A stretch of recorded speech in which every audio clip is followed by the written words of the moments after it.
Hello friends, let's crack Gujarat એક્ઝામમાં આપ સૌનું હું હાર્દિક સ્વાગત કરું છું મિત્રો. તો મારું નામ છે સૂરજ ભટ્ટ, છેલ્લા 5 વર્ષથી હું ફિલ્ડમાં સંકળાયેલો છું મિત્રો.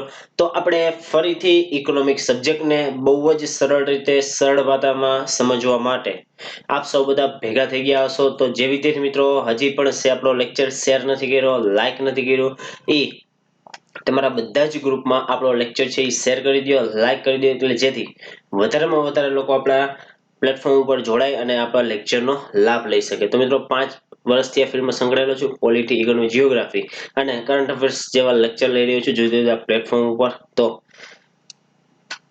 જે વિદ્યાર્થી મિત્રોને સ્પર્ધાત્મક પરીક્ષાની તૈયારી આખી એક સ્ટ્રક્ચર્ડ વેમાં કરવી હોય, પદ્ધતિસર આખો સિલેબસ છે એ સંપૂર્ણ કરવો હોય, એના માટેના તમે એક આ બેસ્ટ પ્લેટફોર્મ પર આવેલા છો મિત્રો.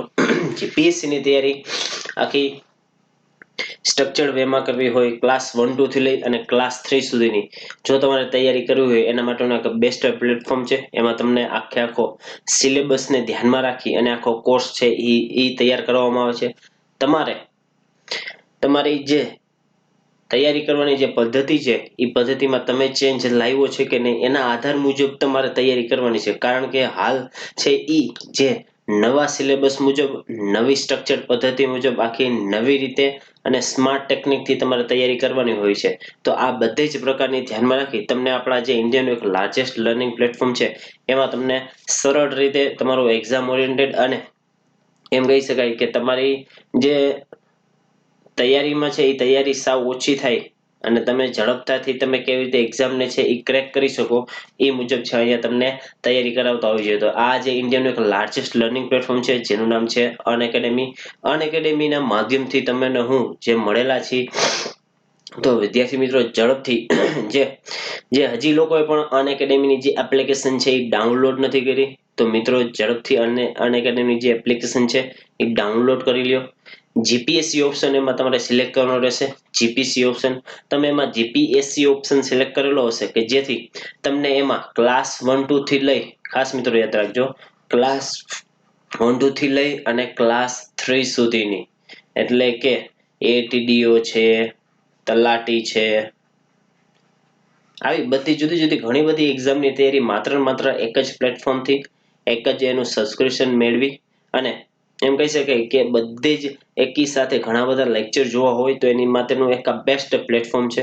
તો હવે વિદ્યાર્થી મિત્રો તમારે એક કામ કરવાનું છે મારા માટે, કે તમને અહીંયા સર્ચનું બટન દેખાડતા હશે એમાં તમારે સૂરજ ભટ્ટ એપ્લિકેશનમાં છે એ સૂરજ ભટ્ટ લખી તમારે મને ત્યાં ફોલો કરવાનું રહેશે કે જેથી મારા કોઈ પણ લેક્ચર, મારા જ્યાં સ્પેશિયલ ક્લાસ ત્યાં આવશે એ સ્પેશિયલ ક્લાસને તમારે જોવા માટે તમારે આ જે છે ત્યાં સર્ચ કરવાનું રહેશે મિત્રો.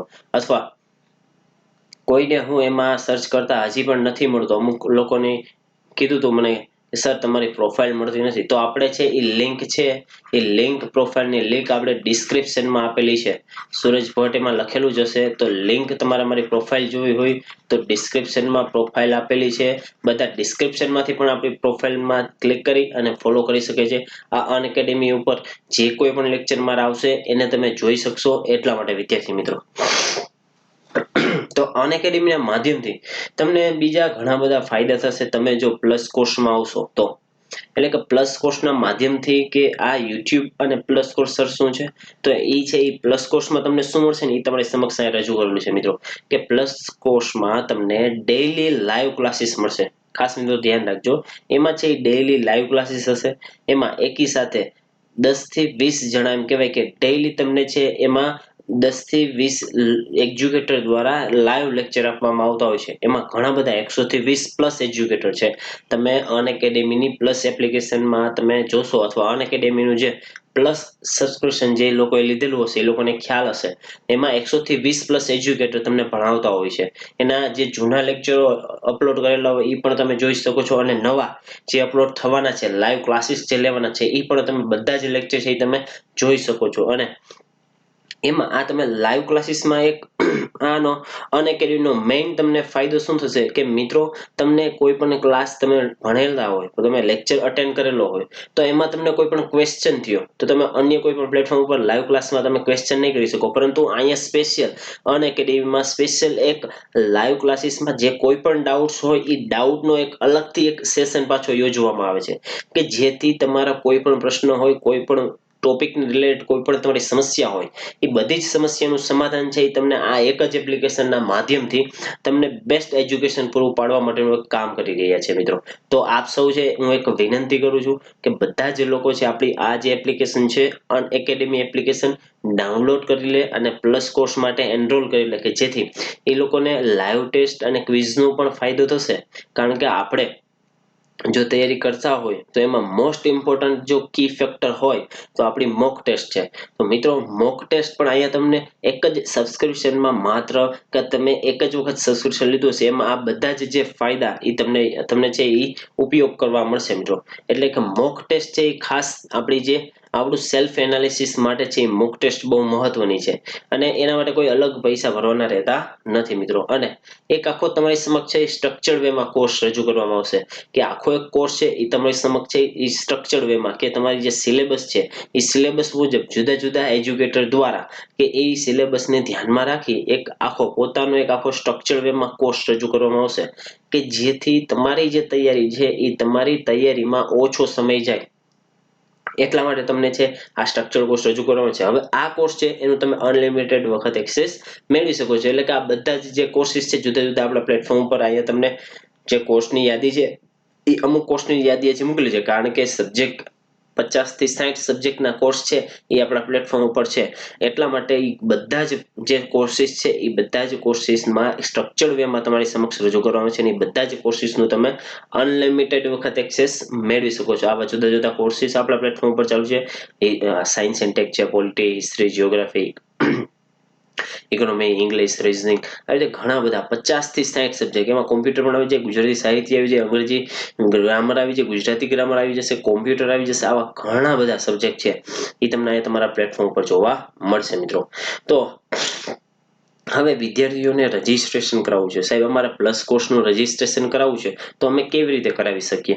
તો મિત્રો આ જે આપણે અનએકેડમી એપ્લિકેશન ઉપર જે વિદ્યાર્થી મિત્રોને સબસ્ક્રિપ્શન કરાવવું છે એ લોકોને સ્પેશિયલ અનએકેડમી એપ્લિકેશન ડાઉનલોડ કરવાની રહેશે. અને જે વિદ્યાર્થી મિત્રોને પ્લસ કોર્સ લેવો હોય તો એને જીપીએસસી ઓપ્શન છે સિલેક્ટ કરવાનો રહેશે. જીપીએસસી ઓપ્શન તમે સિલેક્ટ કરશો, જીપીએસસી ઓપ્શન તમે સિલેક્ટ કર્યો હશે તો એમાં તમારે પ્લસ કોર્સનો એક ઓપ્શન આવશે.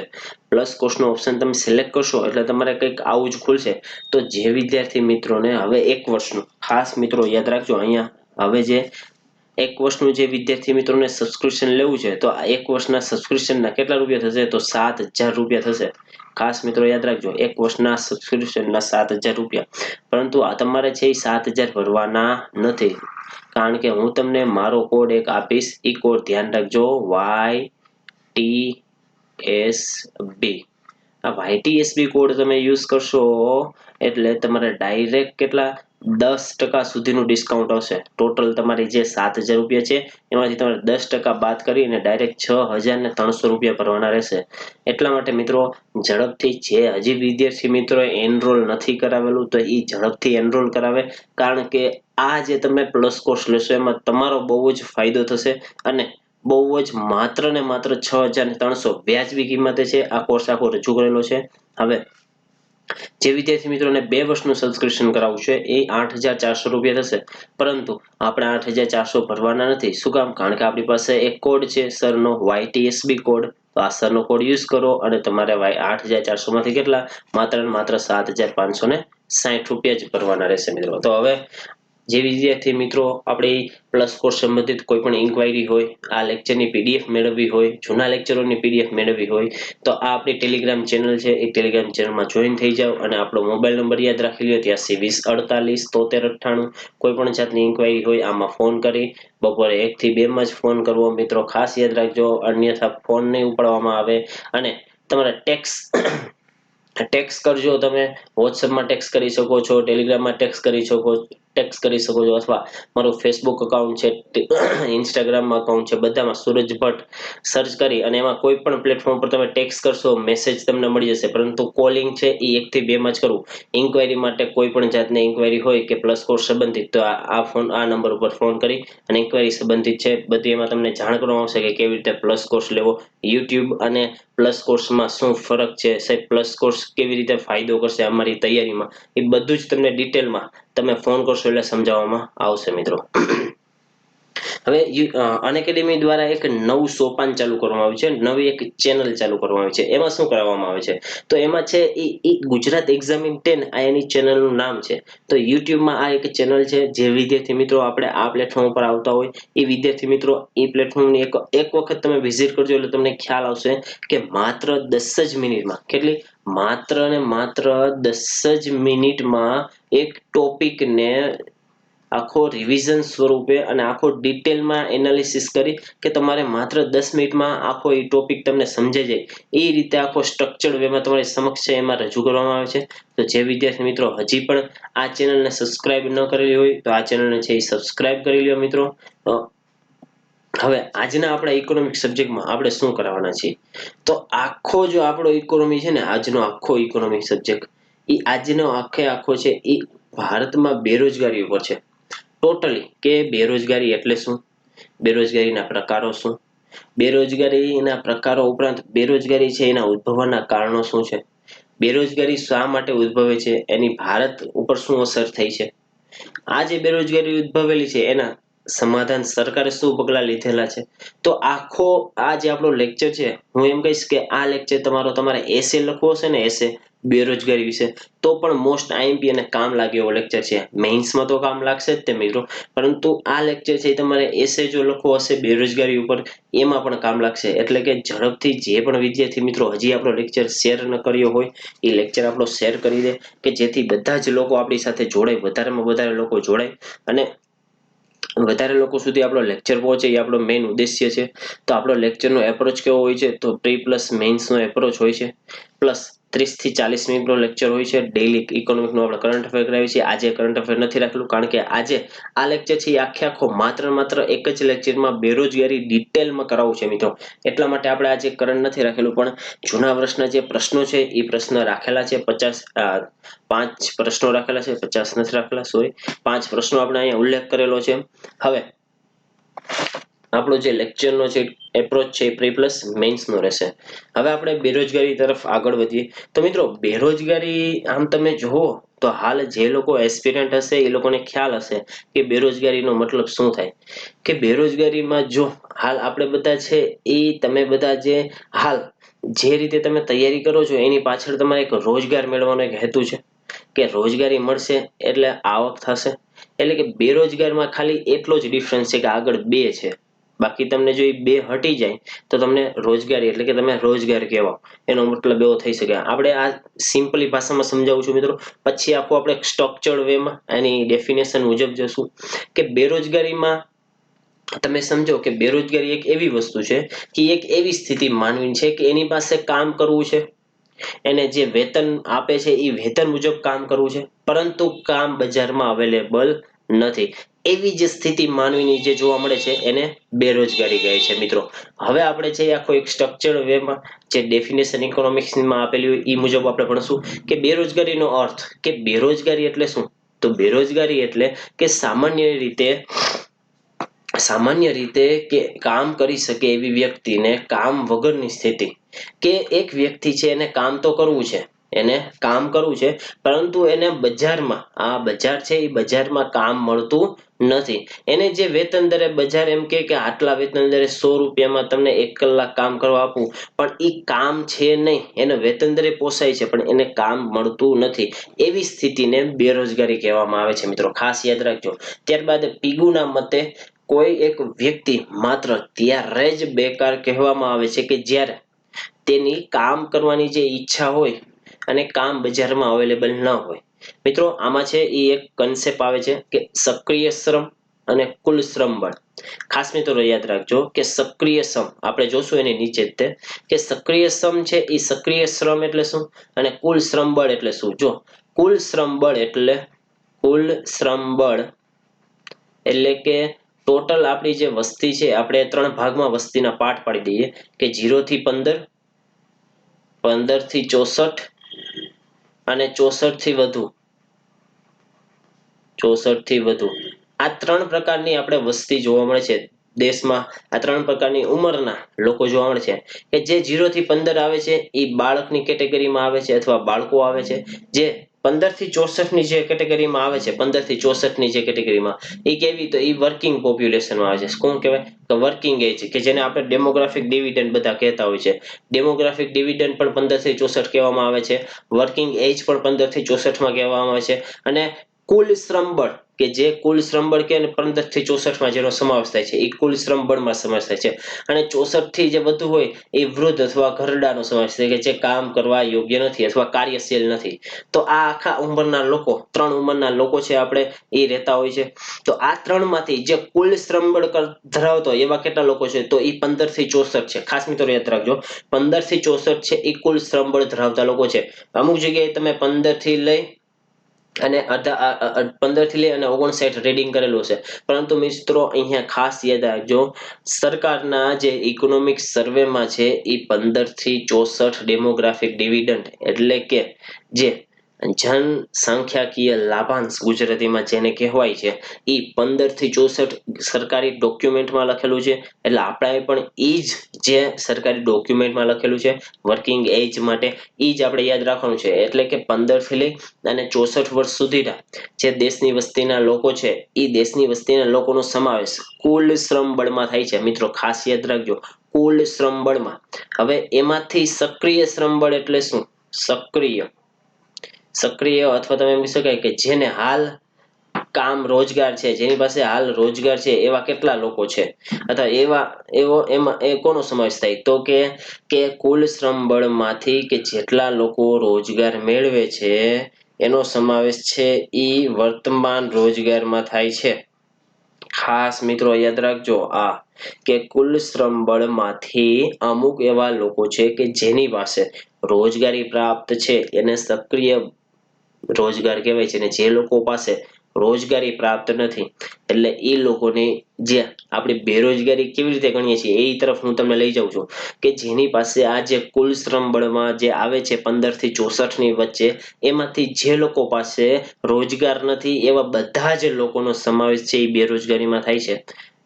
ઓકે મિત્રો, ફરીથી આપણે આમાં જે ડેફિનેશન આપેલી છે એ મુજબ જોઈએ કે પ્રવર્તમાન વેતન દરે વ્યક્તિની કામ કરવાની ઈચ્છા, શક્તિ અને તૈયાર હોવા છતાં તેને કામ ન મળે ત્યારે તે વ્યક્તિ કેવો કહેવાય છે? ત્યારે તે વ્યક્તિ બેરોજગાર છે તેમ કહેવાય છે. ખાસ મિત્રો યાદ રાખજો. ત્યારબાદ છે સક્રિયના પુરવઠામાં સામાન્ય રીતે 15 થી 64 વર્ષની વય જૂથમાં હોય તેવી વ્યક્તિનો સમાવેશ થાય છે. હવે મેં તમને કીધું કે 15 થી 64 ઉંમરના હોય એનો શેમાં સમાવેશ થાય છે કે વર્કિંગ એજમાં, એટલે કે ડેમોગ્રાફિક ડિવિડન્ડમાં કોનો સમાવેશ થાય તો 15 થી 64 વર્ષની ઉંમરની દરેક વ્યક્તિ. અનૈચ્છિક બેરોજગારી કે ફરજિયાત સ્વરૂપની બેરોજગારી દેશ માટે એક સમસ્યારૂપ છે કે અમુક લોકો છે એ પોતાની ઈચ્છા હોવા છતાંય બેરોજગારીને રહેવું પડે છે, અથવા પોતાની રીતે ફરજિયાત બેરોજગાર રહેવું પડે છે. એને અનૈચ્છિક બેરોજગારી આપણે બધા જ આપણે છે એ ડિટેલમાં જે આખો બેરોજગારીનો જે ટોપિક છે ને એ આપણે 360 ડિગ્રીમાં આખો આપણે જોવાનો છે કે જેથી તમને જે એ તમને એક્ઝામમાં પ્રિલિમમાં પૂછાય, મેઇન્સમાં પૂછાય કે એસએઆર ના ઉપરથી આવે, કોઈ પણ અનએમ્પ્લોયમેન્ટનો એસે આવે બેરોજગારીનો, તો તમે છે એ આપણા આ લેક્ચરમાંથી છે તમે કંઈક લખી શકો, તમને ફાયદો થશે.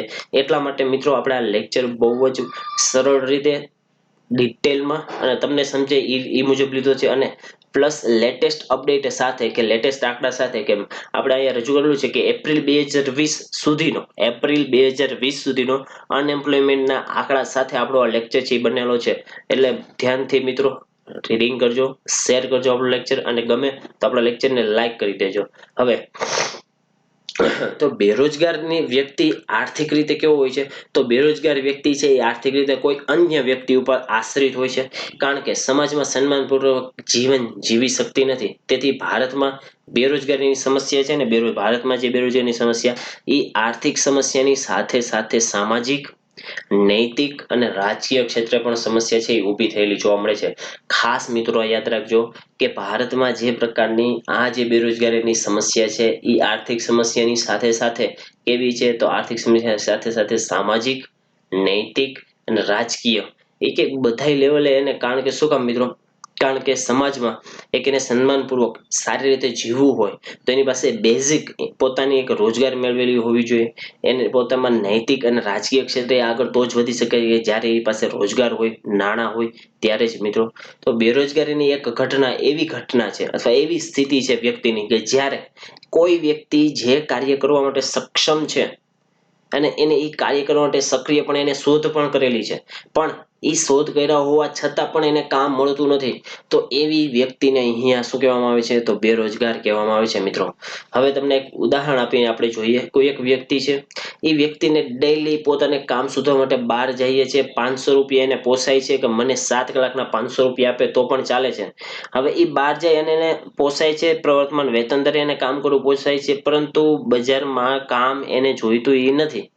એટલા માટે એ વ્યક્તિ છે એ બેરોજગાર ગણવામાં આવે છે મિત્રો. હવે તમને અહીંયા જુદા જુદા આંકડા આપેલા છે કે 2016 મે 2016માં 9.7% હતો બેરોજગારીનો દર, જ્યારે જુલાઈ 2017માં 3.4% હતો, 2018માં 3.5% થયો હતો, 2019 અને 20માં પાછો ધીરે ધીરે છે એ સ્ટેબલ થઈ અને વધ્યો હતો અને 2020માં હાલ લોકડાઉનના લીધે હાલ કેટલો છે આપણો એપ્રિલ 2020 નો બેરોજગારીનો દર તો 23.5%. ખાસ મિત્રો યાદ રાખજો હાલ આપણો એમ કહેવાય કે લોકડાઉનના લીધે અહીંયા તમે જોઈ શકો છો કે આ જે છે એ 23 એપ્રિલ 2020 નો તમને આંકડો આપેલો છે.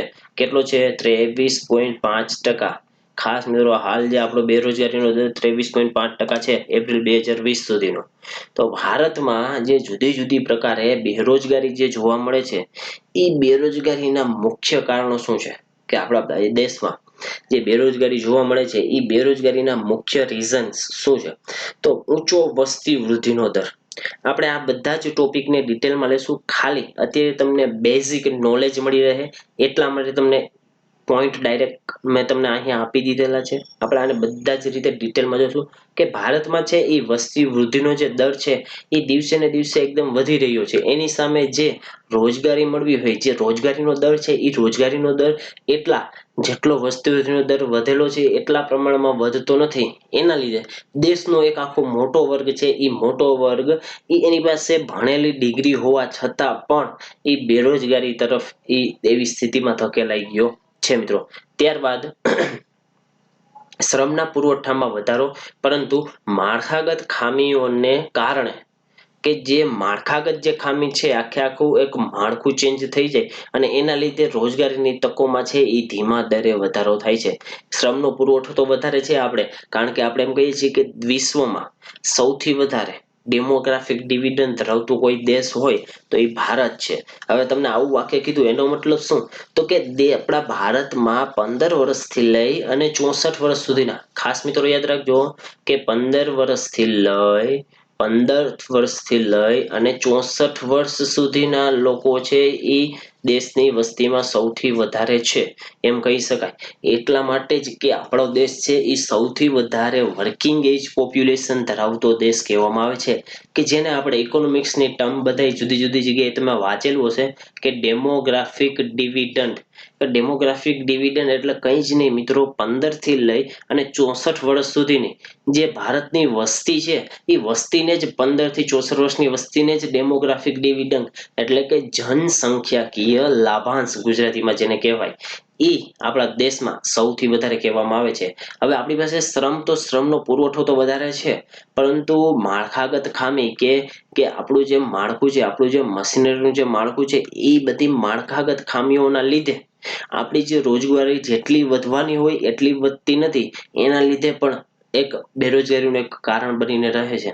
ત્યારબાદ બચત અને મૂડી રોકાણનો નીચો દર. તો બચત છે એ વિદ્યાર્થી મિત્રો એક તો આપણા દેશના જે લોકોની આવક છે એ આવકની અસમાનતાને લીધે ખાસ મિત્રો યાદ રાખજો આવકની આપણા દેશમાં છે એ અસમાનતા જોવા મળે છે. એટલે શું સાહેબ એટલે કે દેશના આપણે આંકડા પણ આગળ જોયા હતા કે દેશની 1% વસ્તી પાસે દેશનો ટોટલ 49% ખાસ મિત્રો યાદ રાખજો, દેશની 1% વસ્તી પાસે દેશની 49% મિલકત છે એ જોવા મળે છે. બાકીની જે 99% જે લોકો દેશમાં વસે છે એની પાસે, જે લોકો દેશમાં વસે છે એની પાસે 51% વસ્તી, 51% મિલકત છે. 51% મિલકત બાકીના 99% લોકો પાસે છે. તો આ જે આટલી મોટી આવકની અસમાનતાને લીધે જે લોકો નીચા જે આવક ધરાવતા લોકો છે કે જેની પાસે એટલી ઇન્કમ પણ નથી કે જે પોતાની જરૂરિયાતો સંતોષી શકે છે માંડ, તો એ લોકો કેવી રીતે બચત કરશે? એ લોકો બચત કરેલા નાણાં એ કેવી રીતે એનું રોકાણ કરશે? કારણ કે એની પાસે પોતાની જીવન જીવવા માટે પણ ઓછા અથવા એટલા લિમિટેડ રૂપિયાની આવક એ કરી શકે છે. એટલા માટે છે ઈ એમ કહી શકાય કે એની એક એવી પરિસ્થિતિ જ્યારે આવશે કે જ્યારે એની પાસે પૈસા કમાવા માટે અથવા એ પોતે પૈસા કમાવા માટે કેપેબલ નહીં હોય, શારીરિક રીતે સક્ષમ નહીં હોય, ત્યારે એ વ્યક્તિ છે એ બેરોજગારી તરફ છે એ બેરોજગારીની સ્થિતિમાં આવી જાય છે મિત્રો. ત્યારબાદ છે વ્યવસાયિક શિક્ષણનું નીચું પ્રમાણ. આપણે જોઈએ છીએ મિત્રો કે આપણી પાસે શ્રમ બળ તો વધારે છે, શ્રમનો પુરવઠો તો વધારે છે, પરંતુ ઈ જે શ્રમબળ છે એ શ્રમબળ પાસે જે ફિલ્ડમાં જવું છે એ શ્રમબળને એ ફિલ્ડનું વ્યવસાયિક શિક્ષણ એટલે કે સ્કિલ લેબરનો અભાવ આને કહી શકીએ ભારતમાં છે. એ બહુ એક મોટી સમસ્યા છે કે જ્યાં સુધી આ જે વ્યક્તિ આપણી પાસે શ્રમબળ છે એ શ્રમબળ જો સ્કિલ નહીં હોય, એની પાસે યોગ્ય કુશળતા નહીં હોય, તો ઈ છે ઈ સારી જોબ મેળવી શકશે નહીં અથવા એને રોજગારી મળશે નહીં. એટલા માટે આપણા દેશમાં છે વ્યવસાયિક શિક્ષણને પ્રોત્સાહન આપવું જોઈએ કે જેનાથી દેશમાં રહેતી જે વસ્તી છે એ વસ્તીને સરળતાથી રોજગારી મળી શકે મિત્રો. ત્યારબાદ માનવ શક્તિના આયોજનનો અભાવ. આપણે કીધું કે ડેમોગ્રાફિક ડિવિડન્ડ આટલું બધું છે, પરંતુ એનું જે આયોજન થવું જોઈએ કે એનું જે આયોજન થવું જોઈએ જુદા જુદા સેક્ટરમાં કે ક્ષેત્રમાં જેટલી વિકાસની તકો ઊભી થવી જોઈએ એ વિકાસની તકોનો ઊભી થવાનો પણ અભાવ જોવા મળે છે મિત્રો. જાહેર ક્ષેત્રની બિનકાર્યક્ષમતા. આપણે જોતા હોય કે હમણાંથી સરકારે ઘણી બધી જે જાહેર કંપનીઓ હતી એને સરકાર ખાનગીકરણ કરવા માંડી. શું કામ? કારણ કે એ જે જાહેર ક્ષેત્ર છે એ સરકારે જેટલો ગ્રોથ થવો જોઈએ એનો એટલો વૃદ્ધિ થતી નથી, અને સરવાળે એવું થાય છે કે એના જે કર્મચારીઓ છે એ કર્મચારીઓને શું કરવા પડે છે, તો એના કર્મચારીઓને પગાર પણ મળતો નથી. એના લીધે એ લોકોને ફાયર એટલે કે છૂટી આપી દેવામાં આવે છે. આવા પ્રકારની જે જાહેર ક્ષેત્રની જે બિનકાર્યક્ષમતા છે એને લીધે પણ રોજગારીમાં છે એ વધારો થાય છે મિત્રો. ત્યારબાદ કૃષિ ક્ષેત્રે વિકાસની અવગણના. કે આપણે બધાએ જોયું છે કે ભારત દેશમાં સૌથી વધારે જો બેરોજગાર લોકો જોયેલા હોય તો કૃષિ ક્ષેત્રમાં છે. શું કામ? કારણ કે કૃષિ ક્ષેત્રમાં કઈ બેરોજગારી જોવા મળે છે? છુપી બેરોજગારી, જેને ડિસગાઇઝ્ડ અનએમ્પ્લોયમેન્ટ કહેવામાં આવે છે મિત્રો. ખાસ યાદ રાખજો કે છુપી બેરોજગારી છે એ કયા ક્ષેત્રમાં જોવા મળે છે? તો કૃષિ ક્ષેત્રમાં જોવા મળે છે. તો કૃષિ ક્ષેત્રનો જેટલો વિકાસ થવો જોઈએ એટલો વિકાસ થયેલો નથી, કારણ કે કૃષિ ક્ષેત્રમાં લોકો છે એ લોકો વધારે જોડાયેલા છે, એમાંથી વધારે આવક મેળવતા લોકો છે, પરંતુ એનો જે આવકનો રેશિયો જીડીપીમાં છે એ આવકનો રેશિયો જીડીપીમાં સૌથી ઓછો હોય તો એ કૃષિ ક્ષેત્રનો ગણવામાં આવે છે મિત્રો. એટલા માટે કૃષિ ક્ષેત્ર એનો હજી જેટલો વિકાસ થવો જોઈએ એટલો વિકાસ થયેલો જોવા મળતો નથી. ત્યારબાદ શ્રમની ઓછી ગતિશીલતા. કે કોઈ એક જગ્યાએ શ્રમ હોય કે મજૂર રહેતો હોય તો એ છે એ પોતાના રીઝનમાં, પોતાના રાજ્યમાં એ એવી જ રીતે કાર્ય કરશે કે એ એક જગ્યાએથી બીજી જગ્યાએ શ્રમની જે ગતિશીલતા હોવી જોઈએ એમાં છે એ ઓછો અભાવ જોવા મળે છે મિત્રો. ત્યારબાદ અપૂરતી માળખાકીય સુવિધાઓ. કે દેશમાં આપણે જો માળખાકીય સુવિધાઓનો વિકાસ કરીએ, જો મેન્યુફેક્ચરિંગ અને ઇન્ફ્રાસ્ટ્રક્ચર લેવલનો જો વિકાસ કરીએ તો દેશની જે બેરોજગારી છે એ બેરોજગારીની સ્થિતિમાં કાબુ લાવી શકાય છે. એટલા માટે હાલ ભારત દેશમાં એટલી હજી માળખાકીય સુવિધાઓ થઈ નથી કે જેના લીધે લોકો છે એ સરળતાથી રોજગારી મેળવી શકે. ત્યારબાદ તીવ્ર બેરોજગારી એટલે શું? તીવ્ર બેરોજગારી એટલે કે કોઈ એક વ્યક્તિને અઠવાડિયામાં 48 કલાક કે તેથી ઓછું, ખાસ મિત્રો યાદ રાખજો, 48 કલાક કે તેથી ઓછું કામ મળેલું હોય તો કામ અથવા એનાથી ઓછું કામ મેળવેલું હોય તો એવી વ્યક્તિને તીવ્ર બેરોજગાર કહેવામાં આવે છે. ખાસ મિત્રો અહીંયા રાખજો, તીવ્ર બેરોજગાર એટલે કે કોઈ પણ વ્યક્તિને 28 કલાકથી અથવા તેનાથી ઓછું પણ શેમાં એક અઠવાડિયામાં કામ મેળવેલું હોય તો તેવી વ્યક્તિને કેવું કહેવાય છે? તીવ્ર બેરોજગાર કહેવામાં આવે છે મિત્રો. હવે આપણે નવો ટોપિક ચાલુ કરશું, બેરોજગારીના પ્રકાર. તમારી સમક્ષ આખો ચાર્ટ રજૂ કરેલો છે અને મોસ્ટ આઈએમપી આ બધા છે. આમાંથી પ્રિલિમમાં ખાસ મિત્રો આ શબ્દ યાદ રાખજો કે પ્રિલિમમાં છે એ એક પ્રશ્ન આમાંથી 100% આવશે જ. એટલે આ બધા જ પ્રકારના આપણે ડિટેલમાં એક્ઝામ્પલ સાથે અને અહીંયા જ આ જ લેક્ચરમાં તમે લેક્ચર કમ્પ્લીટ થાય ત્યાં એ પહેલા જ તમારે પાકા કરી અને તમારે ઊભું થવાનું છે મિત્રો. આપણે એવી રીતે તમને અહીંયા ભણાવશું.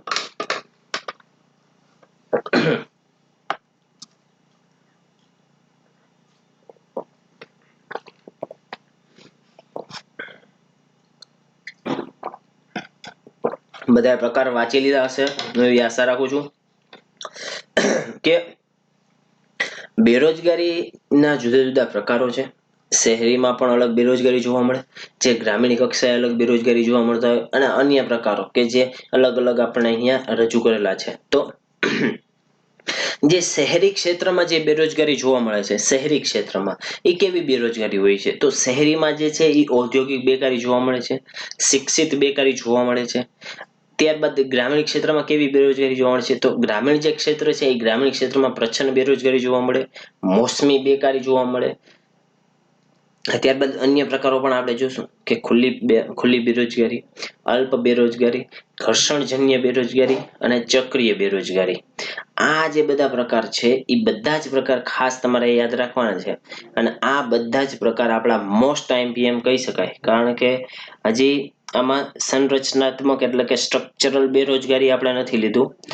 આ બધા જ જે પ્રકાર છે એ બધા જ પ્રકાર આપણા એક્ઝામ માટે મોસ્ટ આઈએમપી છે. આમાંથી વ્યાખ્યા પણ પૂછાઈ શકે, ઉદાહરણ પણ પૂછાઈ શકે, અથવા એના ફાયદા શું, એના ગેરફાયદા શું એ પણ પૂછાઈ શકે છે મિત્રો. તો જે પહેલો ટોપિક આપણો છે બેરોજગારીના પ્રકારોમાં શહેરી બેકારી આપણે આજે જોશું. શહેરી બેકારીમાં અન્ય જે બેરોજગારી છે એની નીચેની બેરોજગારી શહેરી ક્ષેત્રોમાં જે બેરોજગારી જોવા મળતી હોય એની બે મુખ્ય પ્રકારની બેરોજગારી જોવા મળે છે. આપણે આગળ જોયું ઔદ્યોગિક બેકારી અને શિક્ષિત બેકારી. એમાંનું આપણે અહીંયા જોશું એ ઔદ્યોગિક બેકારી વિશે જોશું કે ઔદ્યોગિક બેકારી એટલે શું? કે ઉદ્યોગોમાં જે લોકો પોતાની કાર્યક્ષમ છે, પોતાને ટેકનિકલ નોલેજ છે, કે જે લોકો પાસે ટેકનિકલ કાર્યક્ષમતા પણ છે અને ટેકનિકલ નોલેજ પણ છે, એવા લોકોને કામ કરવું છે, એ લોકોને કાર્ય કરવું છે, પરંતુ એ લોકોને કામ છે એ મળતું નથી.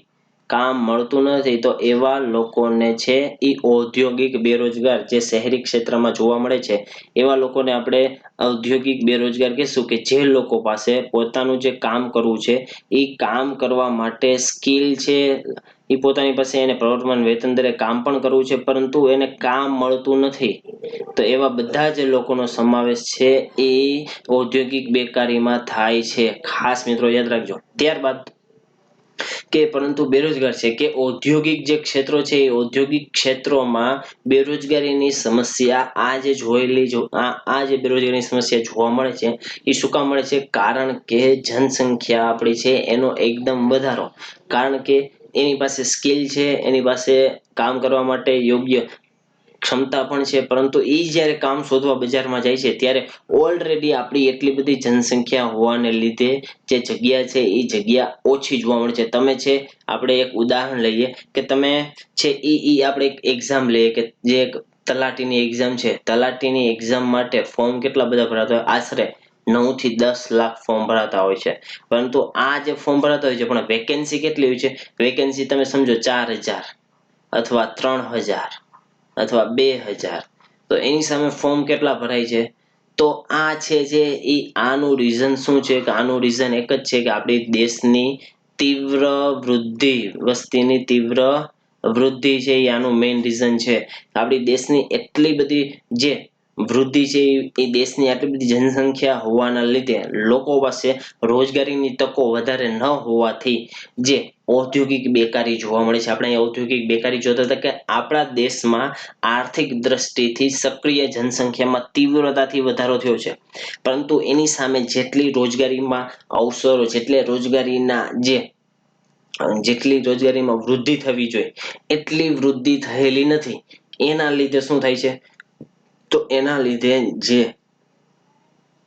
સ્કિલ્ડ લેબર છે, ટેકનિકલ જ્ઞાન ધરાવે છે એવા એવા લોકોને પણ રોજગારી પ્રાપ્ત થતી નથી. કારણ કે આપણી જે જનસંખ્યા છે જનસંખ્યાનો તીવ્ર વધારો, ત્યારબાદ રોજગારીની તલાશમાં લોકો છે એ મોટા પ્રમાણમાં ગ્રામીણથી શહેરીમાં પ્રવાસન કરતા હોય છે. હાલ આ બહુ જ ન્યૂઝમાં ચર્ચિત મુદ્દો છે કે લોકો એક એવા રાજ્યમાંથી આવે, એક એવા પ્રદેશમાંથી આવે, એક એવા ગામમાંથી આવે કે જ્યાં એને રોજગારીની તકો મળતી ન હોય અને એ શહેરમાં સ્થળાંતર કરે છે. જેના કારણે શહેરમાં જે ઔદ્યોગિક ક્ષેત્રો છે એ ઔદ્યોગિક ક્ષેત્રો છે એના ઉપરનો જે મજૂર વર્ગ છે એ મજૂર વર્ગ વધી જશે. હવે એક સમય સુધી એ મજૂર વર્ગ છે એમાં કામ કરશે, ત્યારબાદ અન્ય જો વધારે સંખ્યા થઈ જાય તો એ જે મજૂર વર્ગ ગામડામાંથી આવેલો હોય, કોઈ અન્ય રાજ્યમાંથી આવેલો હોય, તો એને શ્રમનો પુરવઠો મળતો નથી. એટલા માટે એમ કહે કે એ વ્યક્તિ છે એ ઔદ્યોગિક બેકાર છે. દેશમાં રોજગારમાં વૃદ્ધિનું કારણ ધીમી ઔદ્યોગિકરણની પ્રક્રિયા તેમજ ટેકનોલોજીનો અભાવ. અમુક જગ્યાએ તમે આ જે શબ્દ સાંભળેલો હોય કે ટેકનોલોજીના લીધે પણ બેરોજગારીમાં વધારો થયેલો છે, એ આપણે આગળ જોશું. ત્યારબાદ આપણે જોઈએ કે શિક્ષિત બેકારી. તો આ શિક્ષિત બેકારી એટલે શું? તો શિક્ષિત બેકારી એટલે કે આ અત્યારે હાલ મોટા પાયા લોકો, એટલે કે મોટા ભાગે આ બેકારી જોવા મળે છે કે લોકો ગ્રેજ્યુએશન હોય, લોકો ગ્રેજ્યુએટ થઈ ગયેલા હોય, માસ્ટર મેળવેલું હોય, તો પણ એવા વ્યક્તિઓને આપણા ભારતમાં છે એ રોજગારી મળતી નથી, રોજગારી પ્રાપ્ત થતી નથી. તો શિક્ષિત બેકારી, બેરોજગારી બેકારી એટલે શું? તો એવા શ્રમિકોનો સમાવેશ થાય છે કે જે લોકોએ શિક્ષણ અને પ્રશિક્ષણ પાછળ ખૂબ જ મોટા પ્રમાણમાં ખર્ચ કરેલો હોય અને પોતે મોટું એજ્યુકેશન ઇન્સ્ટિટ્યૂટમાંથી ભણેલા હોય અથવા એજ્યુકેશન મેળવેલું હોય, તેમ છતાંય આટલો એજ્યુકેટેડ છે, આટલું એને ડિગ્રી મેળવી છે, તેમ છતાંય એવા શ્રમિકોને કાયક દક્ષતાના આધારે અથવા આવા જે શ્રમિકોની પોતાની જે કાર્યક્ષમતાના આધારે કામ મળતું નથી. તો એવા લોકોને કેવા કહેવામાં છે? તો શિક્ષિત બેકાર કહેવામાં આવે છે. મિત્રો, ભારતમાં શિક્ષિત વર્ગમાં બેરોજગારીની સમસ્યા ઘણી જ ગંભીર છે. તેના મુખ્ય કારણો નીચે મુજબના છે કે દેશમાં કોલેજો અને સ્કૂલો કરી સંખ્યામાં વૃદ્ધિ થવાથી શિક્ષિત લોકોની સંખ્યામાં પણ વધારો જોવા મળે છે. ભારતમાં શિક્ષણ પ્રણાલી જે આપણી છે એ શિક્ષણ પ્રણાલી રોજગારનો જે શિક્ષિત આપતી હોય, રોજગાર પ્રેરક હોવી જોઈએ, એનો છે એ અભાવ જોવા મળે છે. એટલા માટે ભારતમાં જે લોકો શિક્ષિત છે એની પાસે એટલું સ્કિલ નથી, રોજગાર કમાવા માટેની એને ખ્યાલ નથી, એને જે ભણેલું છે એ વિશે ભણેલું નથી. એના લીધે ભારતમાં રોજગારના અવસરોમાં જોઈએ તો વૃદ્ધિ જેટલી થવી જોઈએ એટલી થયેલી નથી. મિત્રો, કે જેટલી વૃદ્ધિ શિક્ષિત લોકોની સંખ્યામાં થઈ છે કે એટલી ઈ જ લોકોની સાથે સાથે જેટલી રોજગારીની થવી જોઈએ એટલી રોજગારીની થયેલી જોવા મળતી નથી. માંગ અને પુરવઠામાં અસંતુલન બહુ જ જોવા મળે છે કે લોકોની માંગ વધારે હોય અને પુરવઠો બજારમાં ઓછો હોય, એ વચ્ચેનું જે અસંતુલન છે એ અસંતુલનમાં દિવસે ને દિવસે વધારો થતો રહ્યો છે. મિત્રો, ત્યારબાદ આપણે જોશું ગ્રામીણ બેકારી.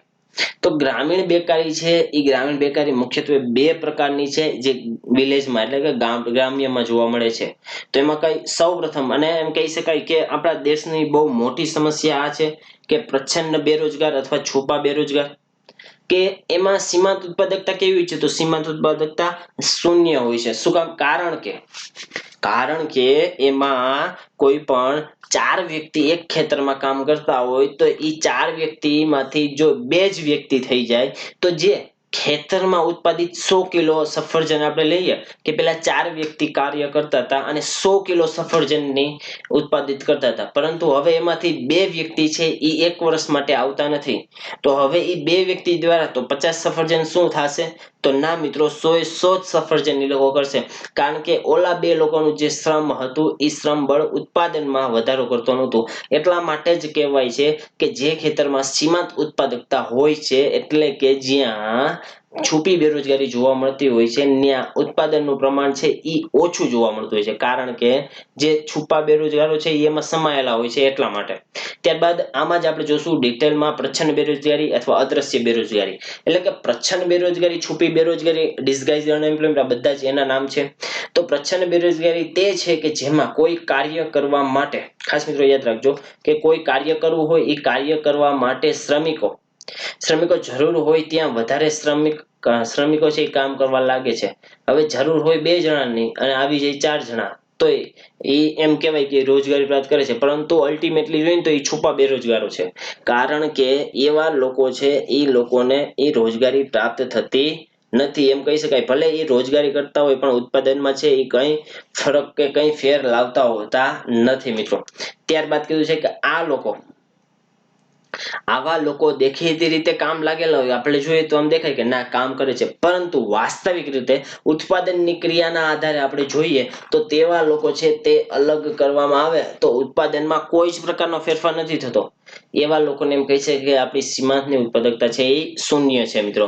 કૃષિ ક્ષેત્રમાં પ્રચ્છન્નની બેરોજગારી સમસ્યા સૌથી વધુ છે. કારણ કે કૃષિ ક્ષેત્રમાં જ્યાં મુખ્યત્વે જોવા મળે આ પ્રકારની બેરોજગારી, કારણ કે આમાં છે એ ઉત્પાદન જોવાનું હોય કે ઉત્પાદન કેટલું થાય છે, તો એના આધારે છે એ આપણે જોતા હોય છે મિત્રો. એટલે કે કૃષિ ક્ષેત્રમાં પ્રચ્છન્ન બેરોજગારી છે, એ પ્રચ્છન્ન બેરોજગારીની સમસ્યા સૌથી વધુ જોવા મળે છે. ત્યારબાદ આપણે જોઈશું મોસમી બેરોજગારી. એના નામ ઉપરથી તમને ખ્યાલ આવવો જોઈએ, મોસમ, કે મોસમ પ્રમાણે છે જે બેરોજગારી જોવા મળે એને મોસમી બેરોજગારી કહે છે.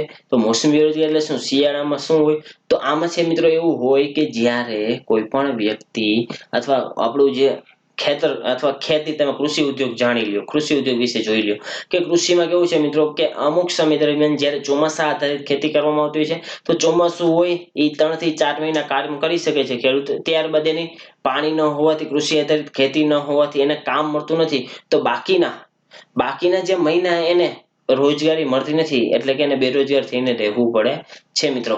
તો એક વર્ષમાં થોડાક મહિનાઓ અથવા કોઈ મોસમમાં કોઈ વ્યક્તિઓને રોજગારી મળે છે તથા બાકીના મહિના અને ચોમાસામાં કામ મળતું નથી, તો તેને મોસમી બેરોજગારી કહેવામાં આવે છે. ખાસ મિત્રો યાદ રાખજો, એક વર્ષ થયું હોય, એક વર્ષની અંદર, એક મહિનાની અંદર કોઈ એક વ્યક્તિને મોસમમાં અલગ અલગ પ્રકારનું કામ કરતો હોય, પરંતુ મોસમ બદલવાથી હવે એને કામ મળતું ન હોય, તો બાકીના મહિનામાં એ વ્યક્તિને મોસમી બેરોજગાર કહેવામાં આવે છે. જેમ કે સાન્તા ક્લોઝને આપણે બધા એક જ દિવસે યાદ કરીએ છીએ, ત્યારે એની જોબ હોય 25 ડિસેમ્બર, પછી 364 દિવસ છે સાન્તાને કોઈ યાદ કરતું નથી. તો એમ કહેવાય કે એ આખા વર્ષ દરમિયાન એક જ દિવસ એવો હોય છે કે એની પાસે જોબ હોય છે.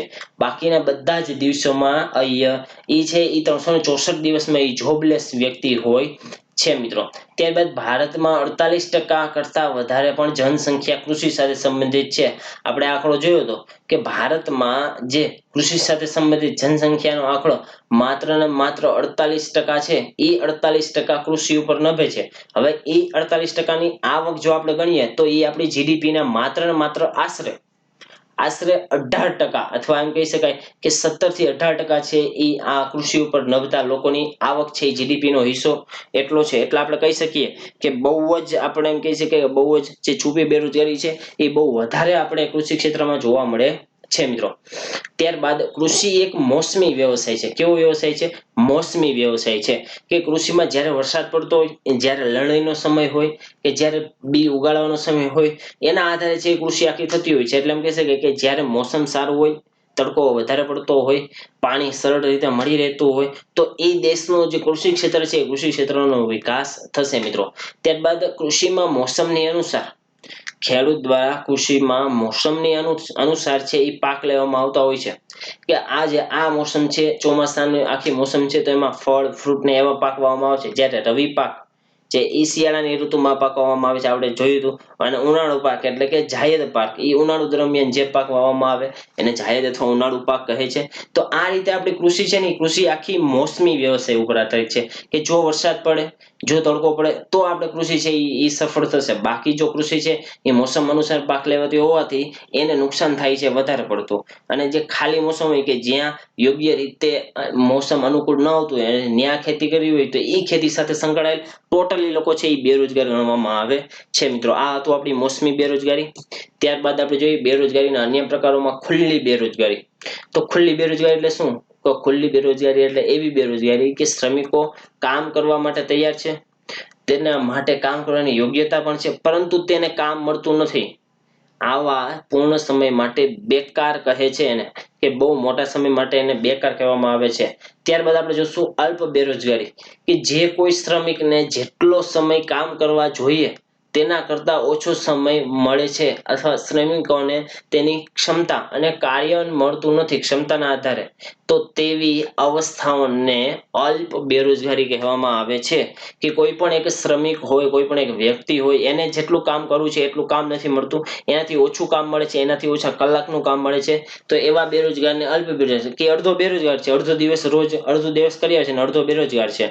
અલ્પ બેરોજગારીના પણ બે પ્રકાર છે કે અલ્પ બેરોજગારીના બે પ્રકાર દેખાતા અલ્પ બેરોજગાર, આપણને દેખાતા હોય સામે કે અલ્પ રોજગાર, કે એ ઓછા કલાક માટે 8 કલાક માટે કામ કરતા હોય ને બાકી આખો દિવસ એ ફ્રી હોય, તો એને અલ્પ બેરોજગાર કહેવામાં આવે છે. પછી ન દેખાતા રોજગાર, કે આ અવસ્થામાં લોકો કામ પૂર્ણ સમય માટે કરે છે પરંતુ તેમની આવક ખૂબ જ ઓછી હોય છે અથવા તેમનો આવા કામ કરવા પડે છે કે જેનાથી તેની યોગ્યતા છે યોગ્યતા પૂરી થતી નથી.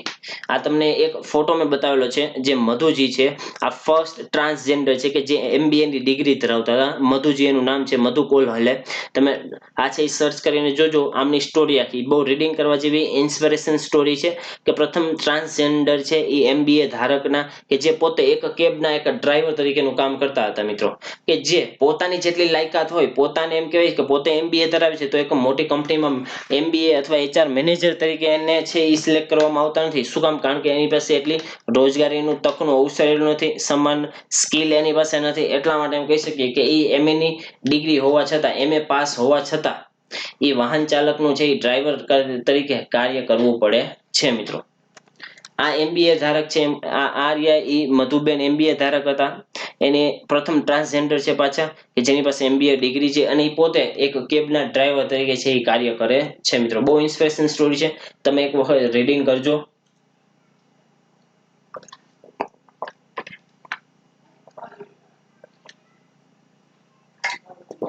ત્યારબાદ આપણે જોશું સંરચનાત્મક બેરોજગારી. તો આમાં શું છે મિત્રો, સંરચનાત્મક બેરોજગારીમાં, તો સંરચનાત્મક બેરોજગારી એવી વસ્તુ છે કે આ એવી બેરોજગારી જોવા મળે છે કે જેમાં બેરોજગારીના જે સંરચનામાં પરિવર્તન થાય, કે ઔદ્યોગિકની જે સંરચના છે એના માળખામાં પરિવર્તન થાય, એના લીધે, જેમ કે આપણી જગ્યાએ જે રોબોટિક્સ આવી ગયા, આપણે એમ કહી શકીએ કે આખો રોબોટિક્સના લીધે માણસો છે અહીંથી જે એ નીકળી ગયા, એની જગ્યાએ રોબોટ કામ કરવા માંડ્યા, ઔદ્યોગિક માળખું ચેન્જ થયું, મર્યાદિત મૂડીની ઉત્પાદન ટેકનોલોજી, કે હવે પેલા છે એ આમ કહેવાય કે પેલા ટાઈપરાઇટર હતા, હવે કોમ્પ્યુટર આવી ગયા, તો જે ટાઈપરાઇટર કરતા હશે એ લોકો બેરોજગાર કહેવામાં આવે. તો આવી રીતે આખું જે મર્યાદિત મૂડીનું ટેકનોલોજીનું જે ઉત્પાદનના વગેરેના લીધે જે જોવા મળતી બેરોજગારી છે એને સંરચનાત્મક બેરોજગારી કહે છે. આ બેરોજગારી અર્થવ્યવસ્થામાં સંરચનાત્મક પરિવર્તનોને કારણે ઉત્પન્ન થાય છે મિત્રો, કે મોટા મોટા ફેરફાર થયેલા હોય, એ ફેરફારના લીધે સંરચનાત્મક બેરોજગારી કહેવામાં આવે છે. કે ટેકનોલોજીકલ જે ફેરફાર થયેલો હોય એના માળખામાં ફેરફાર થયો એના આધારે. હવે આવી બેરોજગારીના મુખ્ય બે પ્રકારના ઉદાહરણો અથવા પ્રકાર આપણે કહી શકીએ કે ટેકનોલોજી તેમજ ઉત્પાદન ટેકનિકમાં પરિવર્તનના ફળ સ્વરૂપ, જેની જૂની ટેકનોલોજી છે એ જૂની ટેકનોલોજીના કારીગરોની આવશ્યકતા રહેતી નથી. આપણે કીધું કે ટાઈપરાઇટર છે, ટાઈપરાઇટર આવી ગયા, કોમ્પ્યુટર આવી ગયા, એના લીધે જે લોકો ટાઈપરાઇટર શીખતા હશે, જે લોકો ટાઈપરાઇટરથી ટાઈપિંગ કરતા હશે, એ લોકોની જે ટેકનોલોજીમાં પરિવર્તન આવ્યું હતું એ લોકોની રીતમાં પણ પરિવર્તન આવવું જોઈએ, નહીં તો એ લોકો છે એ હાલ બેરોજગાર ગણવામાં આવે છે મિત્રો. ત્યારબાદ બીજું આપણને આપેલું છે કે માંગના પ્રકરણમાં પરિવર્તનના ફળ સ્વરૂપ થોડાક ઉદ્યોગો બંધ થાય છે, જેથી શ્રમિકો છે ઉદ્યોગોની બહાર થઈ જાય છે. હવે માંગનું પ્રકરણ હોય કે માંગ ઓછી હોય દેશમાં, એના લીધે પરિવર્તન થાય, એ પરિવર્તનના ફળ સ્વરૂપ શ્રમિકોને પણ અમુકને કાઢી નાખવામાં આવે, કારણ કે એટલું ઉત્પાદન થતું નથી, એટલું ઉત્પાદન ન થતું, તો જે તે કંપની છે એ કંપનીની આવક ન થતી હોય એટલા માટે એને છે એ ગેરફાયદો થશે. એના લીધે જે વ્યક્તિને આપણે બેરોજગાર રહેવું પડે એ શ્રમિક ઉદ્યોગથી બહાર થઈ જાય છે, એને શ્રમિક બેરોજગારી પણ કહે છે, અથવા સ્ટ્રક્ચરલ બેરોજગારી પણ કહે છે, જેને સંરચનાત્મક બેકારી કહેવામાં આવે છે મિત્રો. ત્યારબાદ છે ઘર્ષણજન્ય અથવા ઘર્ષણાત્મક બેરોજગારી, કે એમાં તમને ચિત્ર આપેલું છે કે કોઈ પણ વ્યક્તિ છે એ જૂની જોબમાંથી નવી જોબમાં જાય અને એ વચ્ચેનો જે સમયગાળો છે એને ઘર્ષણાત્મક બેરોજગારી કહેવામાં આવે છે મિત્રો. કે આ બેરોજગારી તે સમયે વિશેષ દરમિયાન ઉત્પન્ન થાય છે કે જ્યારે શ્રમિક એક ખેત ઉત્પાદનમાંથી બીજા ખેત ઉત્પાદનમાં અથવા બીજા ઉત્પાદન પ્રક્રિયામાં છે એ બીજી ઉત્પાદનની પ્રક્રિયામાં સમાવેશ થાય છે એવી બેરોજગારીને કેવી તો ઘર્ષણાત્મક અથવા ઘર્ષણજન્ય બેરોજગારી કહેવામાં આવે છે મિત્રો. હવે એક વ્યક્તિ એક વ્યવસાયમાંથી બીજા વ્યવસાયમાં જવા માટે હોય છે, પરંતુ આ વ્યવસાયિક માટે આવશ્યક પ્રશિક્ષણ પ્રાપ્ત કરવું પડે છે.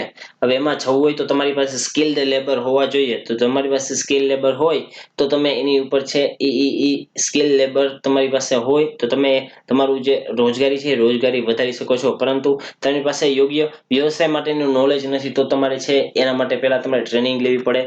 જોબ મેળવવા પહેલા એ જે ટ્રેનિંગનો સમયગાળો છે એ ટ્રેનિંગના સમયે તમે બેરોજગાર હશો તો આવા બધા જ પ્રકારના બેરોજગારનો ઘર્ષણાત્મક બેરોજગારીમાં સમાવેશ થાય છે મિત્રો.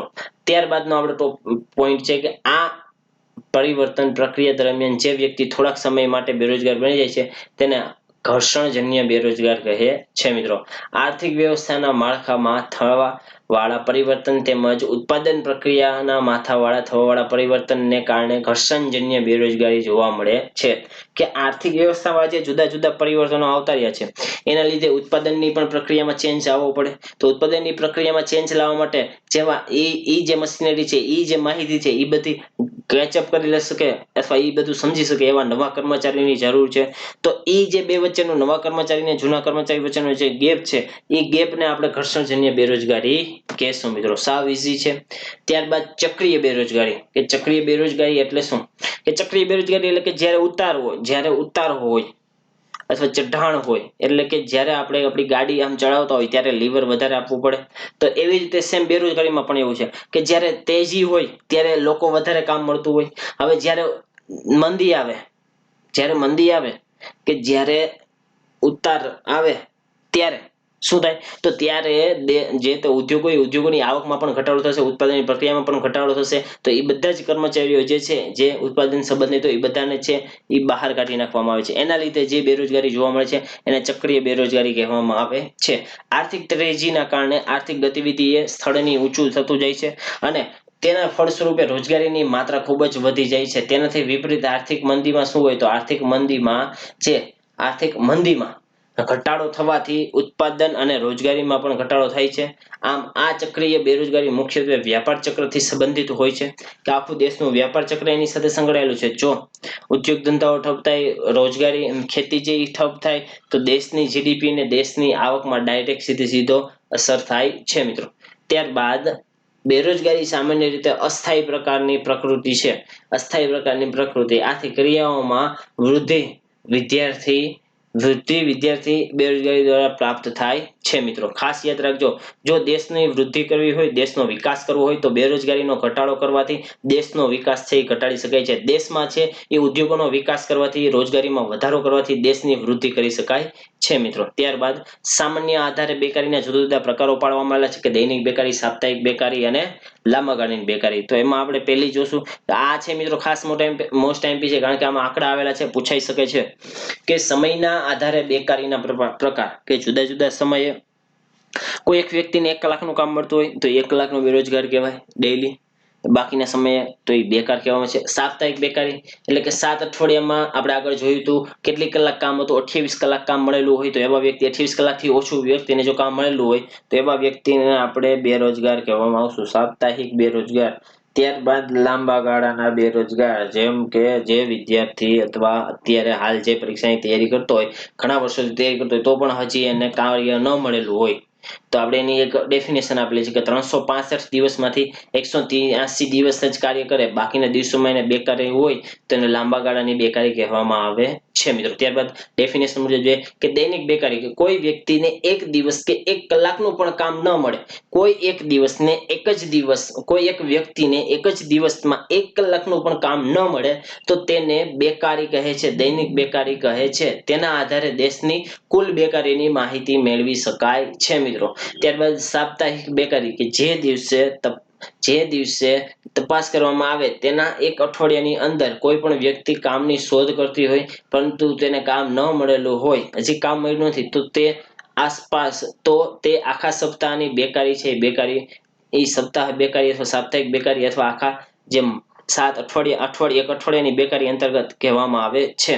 તો આ સાપ્તાહિક બેકારી. ત્યારબાદ લાંબા ગાળાની કોઈ એક વ્યક્તિ રોજગારની શોધ કરતી હોય પરંતુ વર્ષના 365 દિવસમાંથી 183 દિવસે એને કામ મળતું હોય. ખાસ મિત્રો યાદ રાખો, કોઈ એક વ્યક્તિ રોજગારની શોધ કરતી હોય પરંતુ તે વર્ષના 365 દિવસમાંથી 183 દિવસે એને કાર્ય મળતું હોય તો બાકીના દિવસોમાં શું? તો બાકીના દિવસોમાં એ બેકાર રહેતો હોય તો તેવા વ્યક્તિને લાંબા ગાળાની બેકારી છે એમ કહેવામાં આવે છે. કારણ કે લાંબા ગાળાનો જે સમય છે એ બેકારીમાં જાય છે, આખો મોટો સમય. એટલા માટે સંપૂર્ણ બેરોજગારીનું પ્રમાણ કેટલું જોવા મળે છે? તો 15 થી લઈ અને 24 વર્ષ સુધી. ખાસ મિત્રો યાદ રાખજો, 15 થી લઈને 25 વર્ષ સુધીની જે વય જૂથની જે વ્યક્તિઓ છે એ વય જૂથની વ્યક્તિઓમાં 25 વર્ષ સુધીની, સોરી મિત્રો, સંપૂર્ણ બેરોજગારીમાં છે એ મોસ્ટ ઓફ છે 15 થી લઈ અને 25 વર્ષ સુધીનું જે વય જૂથ છે એ વય જૂથનો સમાવેશ છે એ સંપૂર્ણ બેરોજગારીમાં થાય છે મિત્રો. ત્યારબાદ જુદા જુદી રીતે જે બેરોજગારી છે એ બેરોજગારીના આંકડા કોણ કોણ અત્યાર સુધી બધા બહાર પાડેલા છે પહેલેથી લઈને અત્યાર સુધી, જુદા જુદા તમને નામ લખેલા છે, તમે રીડિંગ કરો કે બેરોજગારીના જે પ્રકારો છે, જે પ્રમાણ છે, બેરોજગારીના પ્રમાણના આંકડા જે બહાર પાડવામાં આવે છે એની વાત કરેલી છે.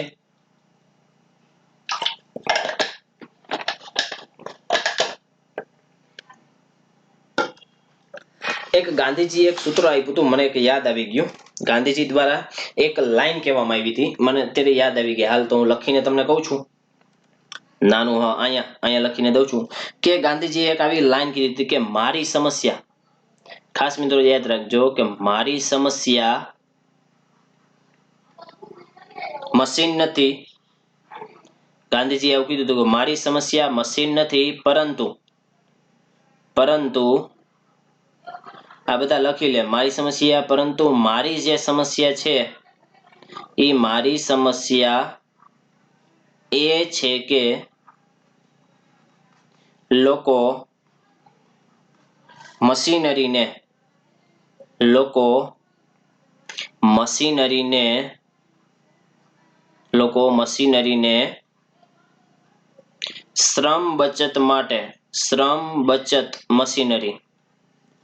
શ્રમ બચત મશીનરી કહી રહ્યા છે.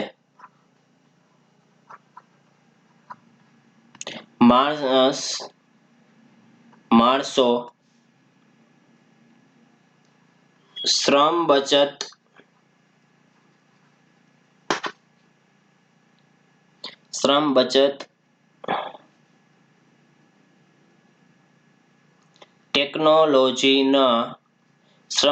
ટેકનોલોજીના ઉપયોગથી લાખો લોકો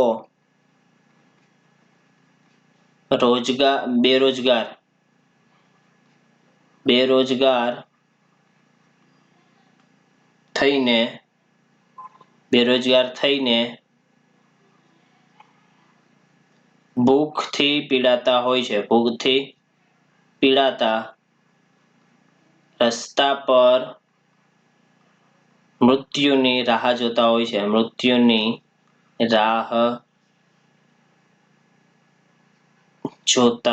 હોય છે. આવું ગાંધીજીએ કીધેલું છે મિત્રો. ખાસ યાદ રાખજો, ગાંધીજીના આ શબ્દ છે કે મારી સમસ્યા છે એ મશીનથી નથી, પરંતુ મારી સમસ્યા એ છે કે લોકો મશીનરીને શ્રમ બચત મશીનરી કહી રહ્યા છે. આવું ગાંધીજીનું સ્ટેટમેન્ટ છે. એ માણસો છે એ શ્રમ બચત ટેકનોલોજીના ઉપયોગથી ઘણા લાખો લોકો છે એ બેરોજગાર થઈને ભૂખથી પીડાતા હોય છે. એના લીધે એ લોકો મૃત્યુની રાહ જોતા હોય છે. આવું ગાંધીજીએ કીધેલું હતું. ખાસ મિત્રો યાદ રાખજો. એટલા માટે જુદી જુદી રીતે આપણે બેરોજગારીના પ્રમાણ જોયું. આ વાક્ય છે તમે મેન્સમાં પણ લખી શકો, તમારા પ્રશ્નમાં પણ તમારે લખવું હોય તો લખી શકો, અને તમારે કોઈ પણ આ બેરોજગારીનો જે એસે લખવાનો હોય છે એ બેરોજગારીનો એસે જ્યારે સ્ટાર્ટ કરો ત્યારે તમે આ આખું સ્ટેટમેન્ટ છે એ મૂકી શકો છો કે મારી સમસ્યા મશીનથી નથી. ખાસ મિત્રો ગાંધીજીનું વાક્ય છે, તમે લખી શકો છો. બહુ જ ઉપયોગી થાય એવું છે કે મારી સમસ્યા મશીનથી નથી, પરંતુ મારી સમસ્યા એ છે કે લોકો મશીનરીને શ્રમ બચત મશીનરી કહી રહ્યા છે. માણસો શ્રમ બચત ટેકનોલોજીના નામે શ્રમ બચત ટેકનોલોજીનો ઉપયોગથી લાખો લોકો છે એ બેરોજગાર થઈને ભૂખથી પીડાતા રસ્તા ઉપર મૃત્યુની રાહ જોતા હોય છે.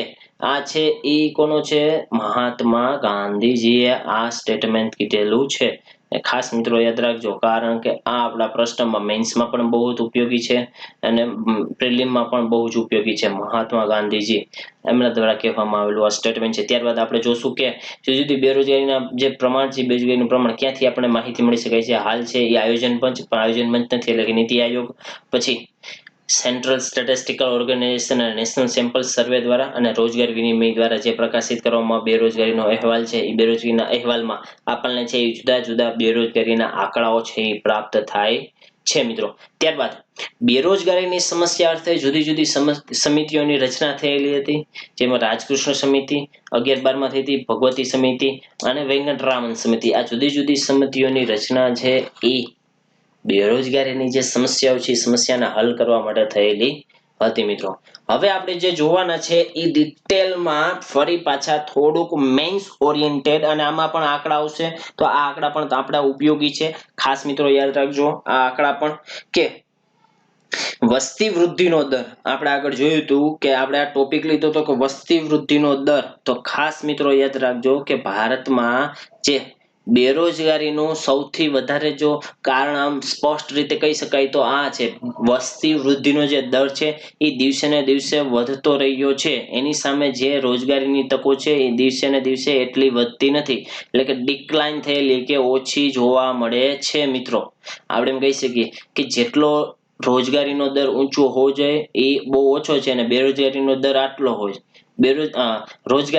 વસ્તી વૃદ્ધિનો દર આટલો જોવા મળે છે, વસ્તી વૃદ્ધિ આટલી વૃદ્ધિનો દર છે આટલી ઝડપે હાઈ થતો હોય, અને રોજગારીનો જે વૃદ્ધિ દર છે, રોજગારી જે વધવી જોઈએ એ આટલા દરે વધે છે, રોજગારી જે વધવી જોઈએ એ આટલા દરે વધે છે. એના લીધે જે આ જે ડિફરન્સ જોવા મળે છે એ જે ડિફરન્સમાં જે લોકો હોય છે એને બેરોજગાર કહેવામાં આવે છે મિત્રો. ખાસ યાદ રાખજો. હવે કે ભારતમાં વસ્તીનું કદ અને વસ્તી વૃદ્ધિનું દરનું પ્રમાણ એ દિવસે ને દિવસે કેવું હોય છે તો ઊંચું હોય છે, કે વસ્તી વૃદ્ધિનો દર ઊંચો રહેવાથી દેશની જે કુલ વસ્તી છે એ કુલ વસ્તીમાં પણ મોટા પ્રમાણમાં વધારો થયેલો છે. બેરોજગારીમાં કે શ્રમના પુરવઠામાં પણ ઝડપથી વધારો, શ્રમને બજારમાં રોજગારીની શોધમાં પ્રવેશતા નવા જે લોકો છે એ નવા જે લોકો અથવા શ્રમિકોનું જે પ્રમાણ બજારમાં છે એ બજારમાં શ્રમિકોનું પ્રમાણ વધારે જોવા મળે છે. ઉત્તરોત્તર એકદમ વધારો થયેલો જોવા મળેલો છે. પરંતુ એની સામે જે રોજગારીની તકો મળવી જોઈએ, જે રોજગારીના દરમાં, રોજગારીના વૃદ્ધિ દરમાં જે વધારો થવો જોઈએ એટલો વધારો થયો નથી, ધીમા દરે વધારો થયો છે.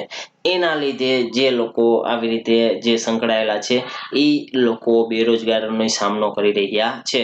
હવે એક અંદાજ મુજબ એવું નક્કી કરવામાં આવ્યું છે કે આપણી જે પ્રતિ વર્ષ 1.70 કરોડ જેટલી વસ્તી છે એ આમ ઊંચા દરે વસ્તી વૃદ્ધિ સામે દેશમાં રોજગારી આપવાના જે સાધનો છે એ સાધનો અપૂરતા હોય, આપણી પાસે જે રોજગારી જે દેવાના જે સાધનો છે એ સાધનો પણ અપૂરતા હોય, અને બેરોજગારીમાં વધારો થાય છે. એના લીધે રોજગારમાં વસ્તી વૃદ્ધિના દર કરતા ખૂબ જ નીચો હોવાથી બેરોજગારીની જે સમસ્યા છે એ એકદમ વધી ગઈ છે મિત્રો. કે શું કીધું અહીંયા કે રોજગારીનો દર જે ઊંચો થવો જોઈએ એટલો ઊંચો થતો નથી, અને એના લીધે બેરોજગારીનો દર વધુ હોવાના લીધે દેશમાં બેરોજગારીની સમસ્યાઓ દિવસે ને દિવસે કેવી તો વધતી જાય છે મિત્રો. ત્યારબાદ રોજગારીની તકોમાં ધીમો વધારો. આપણે કીધું કે રોજગારીની તકોમાં છે એ ધીમો વધારો જોવા મળે છે, કારણ કે દેશનો જે આર્થિક વિકાસનો જે આભાર છે, જેનો ભાર રાખે છે એ દેશમાં જો દેશમાં રોજગારીની તકોમાં વધારો થાય તો દેશનો આર્થિક વિકાસ જોવા મળે છે. એટલા માટે દેશનો જો આર્થિક વિકાસ કરવો હોય તો દેશમાં રોજગારીની તકોનું પ્રમાણ છે એ વધારવું પડે મિત્રો. આર્થિક વિકાસનો દર એટલો વધેલો છે આપણે, પણ એના પ્રમાણમાં જેટલી રોજગારી મળવી જોઈએ એની રોજગારીનો પ્રમાણ છે એટલું વધેલું નથી. આપણા દેશમાં એમ કહી શકાય કે આપણે હાલ તો નહીં, પણ એ પહેલાની આપણે પરિસ્થિતિ જોઈએ, કારણ કે COVID-19 અત્યારે બધા જ દેશોની જે ઇકોનોમી છે એ પડી ભાંગેલી છે. પરંતુ આપણા દેશનો આર્થિક વિકાસનો દર તો વધ્યો હોવા છતાં રોજગારી છે એ પૂરતી પ્રમાણમાં તકોનું સર્જન કરવામાં નિષ્ફળ રહેલી છે. કે ભારતનો જે વિકાસ જે ઓલરેડી થયેલો જોવા મળે છે એ રોજગાર લક્ષી વિકાસ થયેલો જોવા મળતો નથી. એટલા માટે એક શબ્દ આવે તો જોબલેસ ગ્રોથ ઇન ઇન્ડિયા, કે રોજગારી વગરનો વિકાસ ભારતમાં જોવા મળેલો છે. આ એક બહુ ચર્ચામાં હતો. હાલ અત્યારે એટલો બધો ચર્ચામાં નથી શબ્દ, કે ભારતમાં આયોજનના 3 દશક થયા આપણે, તો એ 3 દશકમાં સરેરાશ લગભગ 3.5% દરે છે એ આર્થિક વિકાસ થતો હતો. સરેરાશની વાત કરી છે. જે દર વધીને 10મી જે પંચવર્ષીય યોજના હતી, પ્રથમ દશક જે 3 હતા એમાં 3.5 છે એ 5% દરે છે એ આર્થિક વિકાસ વધતો હતો. પરંતુ જ્યારે 10મી પંચવર્ષીય યોજના આવી, એ 10મી પંચવર્ષીય યોજનામાં 7.6% દરે આર્થિક વિકાસ વધી ગયો હતો. અને 11મીમાં એમ કહી શકાય કે 11મી પંચવર્ષીય યોજનામાં 7.8% અથવા 5% થયો છે. હોવા છતાં યોજનાના અંતે બેરોજગારીની જે સમસ્યા છે, એ બેરોજગારીની સમસ્યા તો વધતી જ ગઈ છે મિત્રો. આનું મુખ્ય કારણ છે એ રોજગારીમાં વસ્તીનું પ્રમાણ છે એ જોવા મળે છે, એમ કહી શકીએ. આનું કારણ છે એ ખેતી ક્ષેત્રે પણ કહી શકાય કે ખેતી ક્ષેત્રે શું કામ આટલા વધારે બેરોજગારી જોવા મળે છે કે ખેતી ક્ષેત્રે એટલા માટે કારણ કે જે હરિયાળી ક્રાંતિ થઈ હતી, એ હરિયાળી ક્રાંતિ પણ અમુક જે ક્ષેત્રો હતા, ખાસ મિત્રો યાદ રાખજો, જે હરિયાળી ક્રાંતિ થઈ હતી એ હરિયાળી ક્રાંતિમાં પણ છે એ અમુક વિસ્તાર પૂરતી જ મર્યાદિત થઈ હતી. એના લીધે જે કૃષિ સાથે સંબંધિત જે રાજ્યો છે, જે વસ્તી છે, જે ખેડૂતો છે, એ જ્યાં આનો વિકાસ થયેલો, હરિયાળી ક્રાંતિનો લાભ જેને મળેલો, એ દેશ, એ વિસ્તાર, એ રાજ્યનો જે ખેતીનો જે વિસ્તાર છે એ એકદમ છે એ વિકસિત થયો, એકદમ વૃદ્ધિ થઈ. પરંતુ જ્યાં હરિયાળી ક્રાંતિના ફાયદા નથી થયા, ત્યાં તો વસ્તી એટલી જ છે અને દિવસે ને દિવસે એમાં વધારો થતો રહ્યો છે. એના લીધે ન્યા છે એ રોજગારીની તકો એટલી મળેલી નથી. તો ન્યા શું થશે? તો ન્યા બેરોજગારીનો દર વધશે મિત્રો. તો આવી રીતે આપણે કૃષિ સિવાયના અન્ય ક્ષેત્રોની વાત કરીએ આપણે, તો કૃષિ સિવાયના અન્ય ક્ષેત્રોમાં ઓછો વિકાસ થયો છે, કારણ કે એટલા વિકલ્પો, એટલી રોજગારીના વિકલ્પોનો ઉદ્ભવવાનું કારણ બહુ ઓછું છે. એના લીધે આપણે એમ કહી શકીએ કે શ્રમ પુરવઠો વધારે હોવા છતાં રોજગારીની નવી તકો જેટલું સર્જન થવું જોઈએ એટલું રોજગારીની નવી તકોનું સર્જન નથી થતું. અને રોજગારીમાં કેવો છે તો ધીમો વધારો જોવા મળે છે મિત્રો. ત્યારબાદની આપણે વાત કરીએ બચત અને મૂડીરોકાણનો નીચો દર. આપણે વાત કરેલી હતી આગળ કે કોઈ પણ એક દેશ છે, એ દેશમાં સતત વસ્તીને વૃદ્ધિ થતી હોય, તો વસ્તી વૃદ્ધિ થતી હોય એના લીધે લોકોને જેટલું કામ મળવું જોઈએ એટલું કામ મળતું નથી. એટલે આપણે કીધું કે જે બેકારીનો દર છે, બેરોજગારીનો દર, એ વધારે જોવા મળે છે. હવે એ લોકોને કામ નથી મળતું અથવા નીચા વેતન દરે કામ કરવું પડે છે. તો આપણે એમ કહી શકીએ કે નીચા વેતન દરે ક્યારે કામ કરે કે જ્યારે એને ફરજિયાતપણે કામ કરવું પડતું હોય છે. એટલા માટે એની પાસે અન્ય વિકલ્પો હોતા નથી, એટલા માટે એ વ્યક્તિ છે એ નીચા દરે કામ કરતો હોય છે. તો આર્થિક વિકાસમાં, આર્થિક જે રાષ્ટ્રીય આવક છે, એ રાષ્ટ્રીય આવકમાં વધારો થયો, પરંતુ સાચા અર્થમાં જે વસ્તી વૃદ્ધિ થયેલી છે, વસ્તી વૃદ્ધિ અને જે વસ્તી ભારતની છે, એ ભારતની વસ્તીમાં એ બધાને માથાદીઠ રાષ્ટ્રીય આવક વધેલી છે કે નહીં, એ આપણે જોવા મળતી નથી. શું કામ? કારણ કે આપણા ભારતમાં જે આવકની જે અસમાનતા રહેલી છે, એના લીધે આપણે કહી શકીએ કે દેશનો અમુક એવો વર્ગ છે કે જેની પાસે દેશની અમુક ટકા રકમ છે કોન્સન્ટ્રેટ થઈને રહેલી છે, એની પાસે રહેલી છે. એના લીધે આવકની અસમાનતાને લીધે રાષ્ટ્રીય આવક આપણે ગમે તેટલી વધારે હોય, પરંતુ એનો જો આપણે અર્થ કાઢીએ કે એનો જો આટલી રાષ્ટ્રીય આવક વધેલી છે, એનો શું દેશના લોકોને ફાયદો થયેલો છે કે નહીં? તો આપણે ભારતમાં જોઈએ તો લોકોને ફાયદો થયેલો નથી. એનું મેઇન રીઝન કે આપણી દેશમાં આવકની અસમાનતાને લીધે. એટલા માટે ખાસ યાદ રાખજો કે સાચા વસ્તી વૃદ્ધિનો દર પણ ઓછો જોવા મળ્યો છે. પરિણામ સ્વરૂપ જે માથાદીઠ જે આવક છે, માથાદીઠ આવક, એ માથાદીઠ આવકમાં રાષ્ટ્રીય આવકના પ્રમાણમાં નીચા દરે વધારો જોવા મળેલો છે મિત્રો. ખાસ યાદ રાખજો કે દેશની જે માથાદીઠ આવક છે, માથાદીઠ આવકની આપણે જોઈએ, આપણે ગણતરી કરીએ તો રાષ્ટ્રીય આવકનું પ્રમાણ જેટલું છે એટલું પ્રમાણના સમકક્ષમાં માથાદીઠ આવકનું પ્રમાણ નથી. એટલે દેશમાં આવકની જે છે એ અસમાનતા વધારે જોવા મળે છે. તમને બાજુમાં ચિત્ર આપેલું છે કે જે દેશમાં લો ઇન્કમ વાળી વ્યક્તિ, લો ઇન્કમ વાળી વસ્તી રહેતી હોય, કારણ કે એ પોતાનું જીવન માંડ ભરી શકતો હોય કે પોતાનું જીવન માંડ ચલાવી શકતો હોય, એ વ્યક્તિ સેવિંગનું ક્યાંથી વિચારી શકે? એ વ્યક્તિ કોઈ બીજી જગ્યાએ ઇન્વેસ્ટ કરવાનું ક્યાંથી વિચારી શકે? કારણ કે પોતાની લાઈફ પહેલા મહત્વની છે, પોતે જીવી શકશે, પોતાના ઘરના છે, પોતાના સંબંધના કે પોતાના પરિવારના જો એના રોટલા અને એમ કહેવાય કે રોટી કપડા મકાન જો એટલી જરૂરિયાતની આવક માત્ર ધરાવતો હોય, તો એ ઇન્વેસ્ટમેન્ટનું ક્યાંથી વિચારી શકે? એ સેવિંગનું ક્યાંથી વિચારી શકે? તો એટલા માટે એ એક સમય એવો આવશે કે જ્યારે એ વ્યક્તિ છે એ કામ કરતો બંધ થઈ જશે, તો એનો પરિવાર, એ વ્યક્તિ પોતે છે એ બેરોજગારી તરફ છે એ આવી જશે. એટલા માટે એમ કહી શકીએ કે બચત અને મૂડી રોકાણનો નીચો દર હોવાના લીધે પણ દેશમાં બેરોજગારી છે એ વધેલી જોવા મળે છે મિત્રો. મૂડીરોકાણનો દર નીચો હોવાથી ઉદ્યોગ ક્ષેત્ર, ખેતી ક્ષેત્ર કે અન્ય ક્ષેત્રમાં પૂરતા પ્રમાણમાં રોજગારીની નવી તકો પણ ઊભી નથી કરી શકાતી. જેટલી ઉત્પાદન જો વધારે કરીએ, માંગ વધારે હોય તો ઉત્પાદનમાં પણ વધારો થવો જોઈએ, પણ એવું કંઈ થતું નથી, કારણ કે દેશમાં રોજગારીની તકો પણ ઊભી નવી નથી કરી શકાતી, આવક મૂડીરોકાણ ઓછું હોવાને લીધે મિત્રો. ત્યારબાદ મૂડીપ્રધાન ઉત્પાદન પદ્ધતિ. એ આપણે અહીંયા કેવું જોવા મળે કે મૂડીપ્રધાન પદ્ધતિ મુજબ કેવી રીતે કહી શકાય કે ભારતમાં છે એ મૂડીની એક શ્રમની અછત જોવા મળે છે. કેવી કે જે સ્કિલ વર્કર હોય, કે આ સ્થિતિમાં બેરોજગારીની સમસ્યાને હળવી કરવા શ્રમ પ્રધાન ઉત્પાદન પદ્ધતિ અપનાવવી જોઈએ, કે એવો ઉત્પાદનની પદ્ધતિ, એવા ઉદ્યોગોને વિકાસ કરવો જોઈએ કે જેમાં વધારેમાં વધારે છે એ માણસોની જરૂર પડે, કે જેના આધારે લોકોને રોજગારી પ્રાપ્ત થાય, આવક મળે, આવકની સમાનતા જોવા મળે. પરંતુ ભારત દેશમાં બીજી જ પંચવર્ષીય યોજના હતી. ખાસ મિત્રો યાદ રાખજો કે ભારત દેશમાં બીજી જ પંચવર્ષીય યોજનામાં પણ મૂડી પ્રધાન ઉત્પાદન પદ્ધતિના પ્રમાણમાં ઉત્પાદન પદ્ધતિ ઓછું મહત્વ આપવામાં આવ્યું છે. ખેતી અને ઉદ્યોગો બધું જ યાંત્રિકીકરણ થવાથી રોજગારીનો દર છે એ રોજગારીનો દર ધીમો થઈ ગયો છે, કારણ કે આપણી પાસે એટલા સ્કિલ લેબર નથી કે આપણે આપણી જે ઔદ્યોગિક ક્ષેત્ર છે એનો પણ એટલો વિકાસ કરી શકીએ. અને બે સમિતિની રચના કરેલી હતી, વેંકટરામન સમિતિ અને ભગવતી સેન ગુપ્તા સમિતિ. એ બંને ભગવતી સમિતિ એ બે છે એ યાંત્રિકીકરણ જે દેશમાં થઈ રહ્યું હતું એ યાંત્રિકીકરણ ઉપર છે એ વિરોધ દર્શાવેલો હતો મિત્રો. ત્યારબાદ વ્યવસાયિક શિક્ષણ, કે આપણા દેશમાં જે સ્કિલ લેબર હોવું જોઈએ, જે વ્યવસાયમાં જવું હોય એનું એ લોકોને શિક્ષણ હોવું જોઈએ, એનો અભાવ જોવા મળે છે. કારણ કે આપણા જે સિલેબસમાં છે એ રટ્ટામાર થિયરી બેઝ આખું છે, ન અપડેટેડ આખું તમે જોવો છો કે આપણું જે શિક્ષણ પદ્ધતિ છે એમાં ઘણી બધી ખામીઓ છે મિત્રો. તમને હું પ્રશ્ન આપણે કોઈક દિવસ આ લખાવશું કે આપણા ભારત દેશની શિક્ષણ પદ્ધતિની જુદી જુદી ખામીઓ જણાવો અને તમારે એના સોલ્યુશન કહેવાના છે.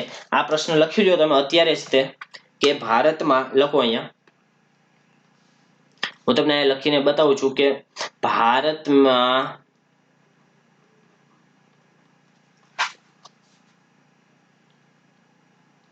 ભારતમાં શિક્ષા વ્યવસ્થા ની પદ્ધતિ, એના ફાયદા અને ગેરફાયદા. આટલું કાલે તમારે એક પ્રશ્ન લખીને આવવાનો છે કે ભારતમાં જે શિક્ષા પદ્ધતિ જોવા મળે છે, શિક્ષાની જે સ્ટાઇલ જોવા મળે છે, એ જે પદ્ધતિ છે એ પદ્ધતિમાં શું ખામી છે, એ જે ખામી છે એ ખામી તમારે લખવાની છે અને એના તમારે સોલ્યુશન દેવાનું છે કે આ ખામી છે એની સામે આપણે આ પગલા લઈ શકીએ, સરકારને આ પગલા લઈ શકાય કે જેથી આપણી દેશમાં બેરોજગારીને કેવી રીતે ઘટાડી શકાય, એના વિશે પણ તમારે લખવાનું છે. કાલે આ બધા જ વિદ્યાર્થી મિત્રો પ્રશ્ન અટેન્ડ કરશે અને આપણને છે ટેક્સ કરશે કે જેથી આપણી બધા જ વિદ્યાર્થીઓનો પ્રશ્નને રિવ્યુ કરીએ. તો વિદ્યાર્થી મિત્રો વધારે ભાગ લેજો, વધારે પ્રશ્ન બધા જ લોકો સુધી પહોંચાડજો અને આપણો લેક્ચર પણ શેર કરી દેજો મિત્રો, ઝડપથી શેર. હવે આપણે જોઈએ કે દેશમાં દરેક ક્ષેત્રે બદલાતી જતી કાર્ય પદ્ધતિને અનુરૂપ કામ કરી શકે તેવા શ્રમિકો તૈયાર કરવામાં આજની જે આપણી જે શિક્ષણ પ્રણાલી છે એ શિક્ષણ પ્રણાલી એટલી સક્ષમ છે નહીં કે જેનો મુકાબલો વૈશ્વિક લેવલે જે સ્કિલ લેબર હોય કે જે એ લોકો પાસે આપણી જે શિક્ષાની વ્યવસ્થા એ બહુ નીચું પ્રમાણ જોવા મળે છે. પ્લસ જે આધુનિકતા જોવી જોઈએ એ શિક્ષણમાં નથી જોવા મળતી, અપડેટેશન જેટલું હોવું જોઈએ એ જોવા નથી મળતું, વ્યવસાયિક શિક્ષણ જેટલું મળતું હોવું જોઈએ એ બધાનો જ અભાવના લીધે આપણું શિક્ષણમાં એક શિક્ષણનું પ્રમાણ છે એ નીચું જોવા મળે છે, વ્યવસાયિક શિક્ષણનું. ત્યારબાદ આધુનિક ટેકનોલોજી અને દરેક ક્ષેત્રમાં યાંત્રિકીકરણ થયેલું છે. એ ટેકનોલોજીને ધરાવવા માટે એવા ટેકનોલોજીનો ઉપયોગ કરવા માટે એવા લોકોની પણ જરૂર હોય કે એ પોતાની સ્કિલ હોય કે એ મશીન ચલાવતા આવડતું હોય એવા લોકોની પણ જરૂર રહે છે. આધુનિકતા ટેકનોલોજી દરેક ક્ષેત્રમાં છે, યાંત્રિકરણ થયેલું તે ટેકનોલોજીનું જ્ઞાન ધરાવતા શ્રમિકોની જરૂર પડે. પરંતુ તેનાથી વિપરીત અત્યારે હાલમાં વર્તમાન પરિસ્થિતિ શિક્ષણ પદ્ધતિમાં જોવા મળે છે કે પરિણામે આવા જે કુશળ શ્રમિકો છે એ કુશળ શ્રમિકો મળતા નથી મિત્રો. કારણ કે જે લોકો યાંત્રિકીકરણના લીધે જે મશીનને ઓળખતા હોય, જે મશીન વિશે જાણતા હોય એવા અમુક જ લોકો છે. અને આપણું જે શિક્ષણ છે એ ચોપડિયું જ્ઞાન કહેવાય કે એમાં મશીન લઈને ન આવવાનું, એ ચોપડી લઈને જવાનું હોય. તો આના લીધે દેશમાં જેટલો વિકાસ થવો જોઈએ એટલો વિકાસ થતો નથી અને શિક્ષણનું પ્રમાણ છે એ નીચું રહે છે કમ્પ્લીટ. ત્યારબાદ મિત્રો અન્ય કારણો વિશે આપણે જોશું કે દેશમાં અન્ય કારણો અનએમ્પ્લોયમેન્ટ થવાના, કે રોજગાર વિહીન આપણો આર્થિક વિકાસ. આપણે શબ્દ કીધું તો કે જોબલેસ ગ્રોથ. આ બહુ ડિટેલનો એક ટોપિક છે, આખો આના ઉપર 1 કલાક લઈ શકાય મિત્રો. રોજગાર વિહીન આર્થિક વિકાસ. એમાં ખાલી આપણે બે જ લીટીમાં તમને કહું છું કે આપણી દેશમાં આર્થિક વિકાસ એટલે કે રાષ્ટ્રીય આવકમાં વધારો થયેલો છે, એ પ્રમાણમાં દેશના જે લોકોનો વિકાસ થવો જોઈએ એ વિકાસ નથી થયો. એટલે કે રોજગારીનું વર્તન છે, રોજગારીનું જે મળવી જોઈએ એટલી રોજગારી મળેલી નથી એમ કહી શકીએ. એટલા માટે આપણો જે ભારતનો જે વિકાસ થયેલો છે એ ભારતનો જે વિકાસ છે એ આ રોજગારી વિહીન વિકાસ કહેવામાં આવે છે મિત્રો. કૃષિ ક્ષેત્રની સરકાર દ્વારા અવગણના કરવી, કે કૃષિ ક્ષેત્ર છે એ કૃષિ ક્ષેત્રની સરકાર દ્વારા જુદી જુદી રીતે અવગણના કરવામાં આવતી હોય છે. એના લીધે છે એમાં જે રોકાયેલા લોકો છે એ લોકો ઉપર વધારે ભારણ આવતું હોય છે. માનવ શક્તિનો યોગ્ય અભાવ જોવા મળે છે. આપણે આગળ જોયું હતું. અને સ્વરોજગારની ઈચ્છાનો અભાવ જો કે કોઈ વ્યક્તિને સરળતાથી પોતાની રીતે રોજગાર કરવો હોય તો એને પોતાની ઈચ્છાનો પણ અભાવ જોઈએ કે અત્યારે નથી કરવું એમ. ત્યારબાદ લઘુ તેમજ કુટીર ઉદ્યોગોમાં ઘટાડો. આ COVID-19 ના લીધે આ જે ઉદ્યોગો છે MSME ઉદ્યોગોને એકદમ વધારે છે એ નુકસાન થયેલું છે. પણ સરકાર દ્વારા આની ઉપર છે એ કામ કરેલું છે. તમે આ લઘુ તેમજ કુટીર ઉદ્યોગોમાં ઘટાડો એના માટે તમારે છે એ મારા જૂનું કરંટ અફેરના તમે લેક્ચર જોશો એટલે તમને ખ્યાલ આવી જશે કે સરકારે શું કામ કરેલું છે. કે એ ઇકોનોમિક લેક્ચરમાં આમ જ છે કે લાસ્ટમાં તમે જોશો ત્યારે તમને ખ્યાલ આવી જશે કે સરકાર દ્વારા કેવી રીતે કુટીર ઉદ્યોગો, લઘુ ઉદ્યોગો, MSME ઉદ્યોગો ઉપર સરકાર દ્વારા શું કામ કરેલું છે એ તમને ખ્યાલ આવી જશે. કે એ લોકોએ અત્યારે હાલ જે કુટીર ઉદ્યોગોને નુકસાન થયેલું છે એના માટે સરકારે એ લોકોની નવી વ્યાખ્યા બહાર પાડેલી છે. એ નવી વ્યાખ્યાના આધારે એ લોકો પોતાનું ટર્નઓવર કરી શકશે. એટલા માટે એમ કહી શકીએ કે આ બધા જે આપણે કારણો જોયા એ અનએમ્પ્લોયમેન્ટના એટલે કે બેકારીના કારણો હતા. હવે શું કીધું કે આ જે બેકારી છે એ બેકારીને આપણે ઘટાડવી છે. તો બેકારીને ઘટાડવા માટે જુદા જુદા ઉપાયો કરવા પડે. તમારી સમક્ષ નીચે રજૂ કરેલા જ છે.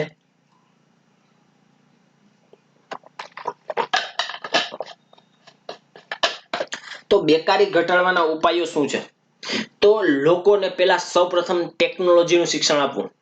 કે લોકો જો પોતે વ્યવસાયિક શિક્ષણ મેળવેલા હશે, ખાસ મિત્રો યાદ રાખજો કે લોકો પોતે જો વ્યવસાયિક શિક્ષણ મેળવેલા હશે, લોકો પોતે જો ટેકનોલોજીને શિક્ષિત થયેલા હશે તો એ સરળતાથી પોતાની રીતે પણ એક બિઝનેસ સ્થાપી શકે છે અથવા કોઈ અન્યને ત્યાં જોબ પણ કરી શકે છે કે જેનાથી એને રોજગારી પ્રાપ્ત થાય.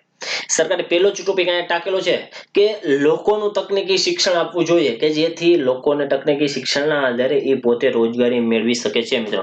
ત્યારબાદ કૌશલ્ય વિકાસ દ્વારા પૂરતી તકો મળી રહે તે જોવું. સરકાર દ્વારા સ્કિલ ઇન્ડિયા કેમ્પેઇન ચલાવવામાં આવેલું છે કે જેના આધારે જે લોકો પાસે સ્કિલ નથી એ સ્કિલ આપવા માટે સરકાર દ્વારા કૌશલ્યનો વિકાસ થાય એના માટે પૂરતી તકો મળી રહે એના માટે સરકારે આ છે એ કામ કરેલું છે સ્કિલ ઇન્ડિયા.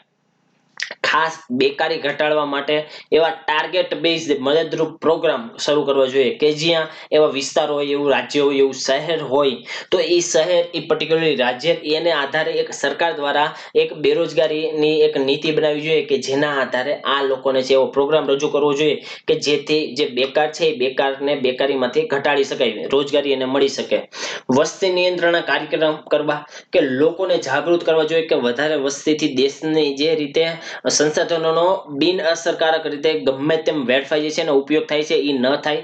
એના લીધે અમુક સમય બાદ છે એ બેકારી તરફ છે લોકો વધારે આગળ વધે છે. એટલા માટે સરકારે જુદા જુદા કાર્યક્રમો કરવા જોઈએ કે જે વસ્તી નિયંત્રણના કાર્યક્રમને અમલી બનાવતું હોય મિત્રો.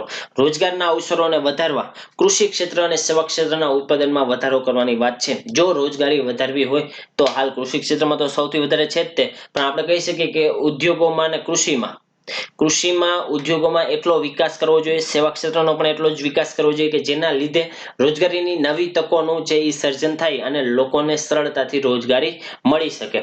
ત્યારબાદ કૃષિ ક્ષેત્ર કરતા વધારે પાક લેવા માટે પ્રોત્સાહન આપવું જોઈએ કે કૃષિ ઉપરાંત કૃષિમાં આપણે વધારે પાક કેવી રીતે લઈ શકીએ, આધુનિક ખેતી જેને કહેવામાં આવે છે. ઉપરાંત ખેતીના આધારિત જે કાંઈ પણ થાય છે, મરઘા બતકા, પશુપાલન, મત્સ્ય ઉદ્યોગ, આવી રીતે જુદી જુદી જે પ્રવૃત્તિઓ છે એ પ્રવૃત્તિઓ ઉપર પણ ભાર મૂકવો જોઈએ. સરકારે એની ઉપર પણ કાર્ય કરવું જોઈએ કે જેનાથી ખેડૂતોને વધારે ફાયદો થશે. કૃષિ ક્ષેત્ર એક કરતા વધારે પાક લેવા માટે પ્રોત્સાહન આપવું જોઈએ. તેની સાથે જ બાગાયતી તેમજ વાણિજ્યિક પાકો છે એનો પણ પ્રોત્સાહન આપવું જોઈએ. કૃષિનો તો વિકાસ કરવો જોઈએ પરંતુ ઇન્કમનો સોર્સ વધે એટલા માટે સરકારે બાગાયતી અને વાણિજ્ય ખેતી કોમર્શિયલ પાકોનું ઉત્પાદન કરવું જોઈએ કોઈ પણ ખેડૂત દ્વારા. તો એના લીધે શું થાય તો એને જો પાક કે કોઈ પણ વસ્તુ વધારે આવે એના લીધે એને આવક થશે કે જેથી એની રોજગારી, એની જે સ્થિતિ છે એની સ્થિતિમાં સુધારો થાય મિત્રો. ત્યારબાદ આપણે જે કીધું કે મત્સ્યપાલન તેમજ પશુપાલન ગતિવિધિઓને પ્રોત્સાહન આપવું જોઈએ. સહકારી જે ઉદ્યોગ હોય એ ઉદ્યોગોને પણ પ્રોત્સાહન આપવું જોઈએ કે જેથી સહકારી ઉદ્યોગ હોય એ સહકારી ઉદ્યોગોને જો પ્રોત્સાહન આપે તો એ જે નાના પાયા ઉપર જે ડેવલપ થયેલો જે ઉદ્યોગ છે એનો વિકાસ થાય, રોજગારીની તકોમાં વધારો થાય છે. સ્વરોજગારને પ્રોત્સાહન તથા સ્વરોજગારમાં લાગેલા લોકોને મદદ કરવી જોઈએ. ઉત્પાદનની જે ટેકનિક છે એ ટેકનિકના સંશોધન તેમજ આવશ્યકતા અનુસાર કરવી જોઈએ. જેમ કે મૂડી પ્રધાન ટેકનિકના સ્થાને શ્રમ પ્રધાન ટેકનિકનો ઉપયોગ કરવો જરૂરી છે મિત્રો. ત્યારબાદ ગૃહ અને નાના પાયાના ઉદ્યોગોનો વિકાસ કરવો જોઈએ કે ગૃહ અને નાના પાયાના ઉદ્યોગ કે જેમાં વધારે રોજગારી મળે છે, કે જે ગ્રાઉન્ડ લેવલ ઉપર ફેલાયેલા છે ને વધારે રોજગારી મળે છે એવા ગૃહ અને નાના પાયાના ઉદ્યોગોનો વિકાસ કરવો જોઈએ. આંતરમાળખાકીય સેવાઓનો વિસ્તાર કરવો જોઈએ. આર્થિક વિકાસનો દર ઊંચો લઈ જવો જોઈએ. હવે આ જે બેરોજગારી ઘટાડવા માટે ખાસ મિત્રો યાદ રાખજો, અહીંયા તમારી સમક્ષ રજૂ કરેલા છે કે બેરોજગારી ઘટાડવા માટે સરકાર દ્વારા જૂની જુદી જે સમસ્યાઓ છે એના માટે સરકાર દ્વારા જુદા જુદા પગલા પણ લીધેલા હોય છે. જેમ કે તમને અહીંયા જુદી જુદી યોજનાઓ રજૂ કરેલી છે. એ યોજનાઓમાં સર્વપ્રથમ જે યોજના છે એ મનરેગા છે, મહાત્મા ગાંધી રાષ્ટ્રીય ગ્રામીણ રોજગાર બાંહેધરી એક્ટ આપણે એમ કહી શકીએ મનરેગા. તો આ જે મનરેગા છે એ મનરેગામાં સરકાર દ્વારા છે એ ગેરંટી આપવામાં આવે છે કે પોતાને કોઈ પણ વ્યક્તિને કામ આપવાની. ખાસ મિત્રો યાદ રાખજો, મનરેગા બહુ જ આપણા માટે ઉપયોગી છે. ત્યારબાદનું આવે છે કે પંડિત દીનદયાળ ઉપાધ્યાય શ્રમેવ જયતે યોજના કે લોકોને વધારેમાં વધારે કામ મળે એના માટે સરકાર દ્વારા જુદી જુદી યોજનાઓ બહાર પાડી છે. ત્યારબાદ છે DUGGJY દીનદયાળ ઉપાધ્યાય ગ્રામ જ્યોતિ યોજના. ત્યારબાદ દીનદયાળ ઉપાધ્યાય ગ્રામીણ કૌશલ્ય યોજના, પ્રધાનમંત્રી કૃષિ સિંચાઈ યોજના, stand up India, make in India, ઘણી બધી લખી શકીએ કે આમાં જે યોજનાઓ તમે લખો એ યોજનાઓ બેરોજગારીને કેવી રીતે અસર થયેલી છે, બેરોજગારીમાં કેવી રીતે ઘટાડો કરે છે અને રોજગારીમાં વધારો કરે છે એના ઉપર ભાર મૂકતી તમામે તમામ યોજનાઓનો ઉલ્લેખ આપણે અહીંયા કરી શકીએ છીએ. અને જે વિદ્યાર્થી મિત્રોને હજી પણ ખ્યાલ ન હોય, આપણો ડેઈલી લેક્ચર રાત્રે 9 વાગે યોજનાઓ માટે આવે છે. હાલ છે એ ગુજરાતની યોજનાઓ સુધી કમ્પ્લીટ કરેલું છે. ભારતની યોજનાઓ સ્ટાર્ટિંગના 3 થી 4 લેક્ચરમાં છે. બાકીની જે યોજનાઓ છે એ બાકીની યોજનાઓ છે એ ગુજરાતની એ પછીના લેક્ચરમાં છે, 6, 7, 8માં. ત્યારબાદ નીચેના પૈકી કયા લક્ષણો પરંપરાગત કૃષિ વિકાસ યોજના અંગે સાચા નથી? ખાસ મિત્રો યાદ રાખજો, પરંપરાગત કૃષિ વિકાસ યોજના વિશે આપણે થઈ ગઈ છે. તો સી આનો સાચો આન્સર છે, રાઈટ આન્સર છે કે જૈવિક પાકોનું ઉત્પાદન મુખ્યત્વે નિકાસના હેતુથી કરવામાં આવતું નથી. જૈવિક જે પાકો છે એ જૈવિક પાકોને ખર્ચ દ્વારા ભોગવવામાં આવે છે. ત્યારબાદ મુખ્યત્વે ખેડૂતના ગ્રુપને સહાય રૂપ આપવામાં આવશે. આ છે એ બધા ઓપ્શન છે, એમાંથી સાચો ઓપ્શન કયો છે મિત્રો? તો જૈવિક પાકોનું ઉત્પાદન મુખ્યત્વે નિકાસના હેતુ માટે કરવામાં આવશે, એ સાચું નથી. એટલે કે આપણો ઓપ્શન સી છે. તો પરંપરાગત કૃષિ યોજના વિશે સાચા કયા છે એ મેં તમને કીધા કે જૈવિક પ્રમાણિકતા માટે થતો ખર્ચ સરકાર દ્વારા ભોગવવામાં આવશે. જૈવિક એટલે કે ઓર્ગેનિક ખેતીને ઉત્તેજન આપવા માટે આ યોજના સરકાર દ્વારા પાડવામાં આવી છે. મુખ્યત્વે નિકાસલક્ષી ખેડૂત ગ્રુપને સહાય આપવામાં આવશે મિત્રો. ત્યારબાદ આમાં નથી પૂછ્યું છે મિત્રો, ખાસ એટલે મેં 4 ઓપ્શન વાંચેલા છે. નથી પૂછ્યું છે તો આપણે 3 ઓપ્શન વાંચી નાખવા કે જેથી આપણે પરંપરાગત કૃષિ વિકાસ યોજના પણ થઈ જાય સાથે સાથે. અસંગઠિત કામદારો માટેની સ્વાવલંબન પેન્શન યોજના. ખાસ મિત્રો યાદ રાખજો, અસંગઠિત કામદારો માટેની સ્વાવલંબન પેન્શન યોજના ખાલી જગ્યા સાથે મર્જ કરી દીધેલી છે. તો અટલ પેન્શન યોજના સાથે ખાસ મિત્રો યાદ રાખજો, અટલ પેન્શન જે યોજના છે એની સાથે કઈ મર્જ કરી દીધી છે? તો અસંગઠિત કામદારો માટેની સ્વાવલંબન પેન્શન યોજના. ત્યારબાદ માનવ વિકાસ સૂચકાંક આરોગ્ય પરિમાણ ખાલી જગ્યા દ્વારા નક્કી કરવામાં આવે છે. તો લાઈફ એક્સપેક્ટન્સી રેટ દ્વારા જે નક્કી કરવામાં આવે છે મિત્રો. ત્યારબાદ મહાલનોબિસ મોડેલ ખાલી જગ્યા ઉપર ભાર મૂકે છે. મહાલનોબિસ મોડેલ છે એ બીજી પંચવર્ષીય યોજનામાં ભારે ઉદ્યોગો ઉપર ભાર મૂકે છે. પાયાના અને મૂડી તથા ભારે ઉદ્યોગો ઉપર ભાર મૂકે છે મિત્રો. એક રાષ્ટ્ર એક રાશન કાર્ડ યોજના સમગ્ર દેશમાં ખાલી જગ્યામાંથી ઉપલબ્ધ થાય છે. તો જુલાઈ 2020 સુધીમાં એક રાષ્ટ્ર એક રાશન કાર્ડ જુલાઈ 2020 સુધીમાં ઉપલબ્ધ થાય છે મિત્રો.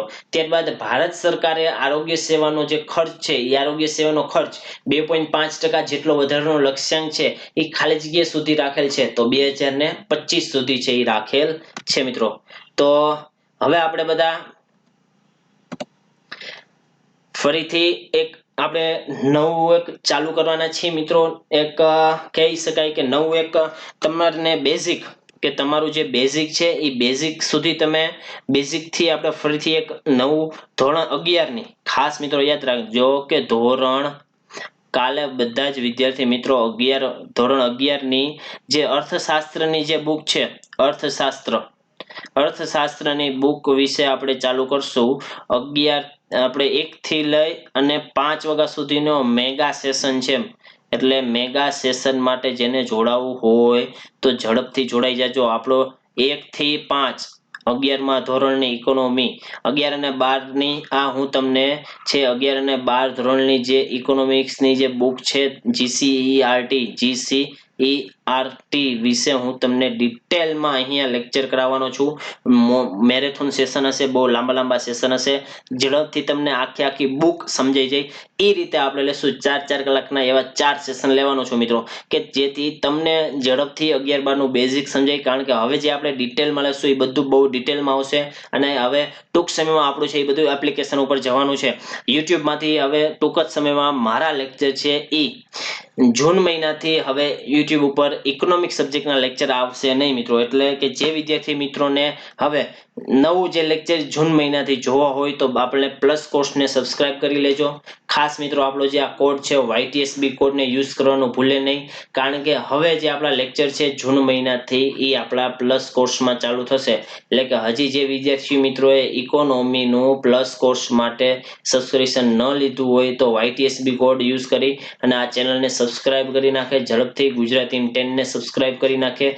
અને આપણી ટેલિગ્રામ ચેનલમાં જોઈન થઈ જાય ખાસ મિત્રો ટેલિગ્રામ ચેનલમાં જોઈન થઈ જાઓ એટલા માટે તમારે કોઈ પણ પ્લસ સંબંધિત કોઈ પણ ઇન્ક્વાયરી હોય ત્યાં 2048 અને 7398 એટલે તમારે આ નંબર પર કોલ કરી લેવાનો આ કોડ સંબંધિત કાંઈ પણ ઇન્ક્વાયરી હોય પ્લસ કોર્સ લેવો હોય તો ઝડપથી વિદ્યાર્થી મિત્રો કારણ કે આપણે હવે પછીનું જે ઇકોનોમિક છે એ ઇકોનોમિક્સ 11 12 સિવાય હવે યુટ્યુબમાં અન્ય લેક્ચર આવવાની સંભાવના બહુ ઓછી છે માત્ર ક્વેશ્ચન આન્સર ના આવશે બાકી ડિટેલમાં ફરીથી તમારે સમજવું હોય તો આપણા પ્લસ કોર્સને તમે સબસ્ક્રાઇબ કરો અને પ્લસ કોર્સમાં નોંધણી કરાવો તો આપ સૌ બધાનો જ આભાર મિત્રો જય હિન્દ થેન્ક યુ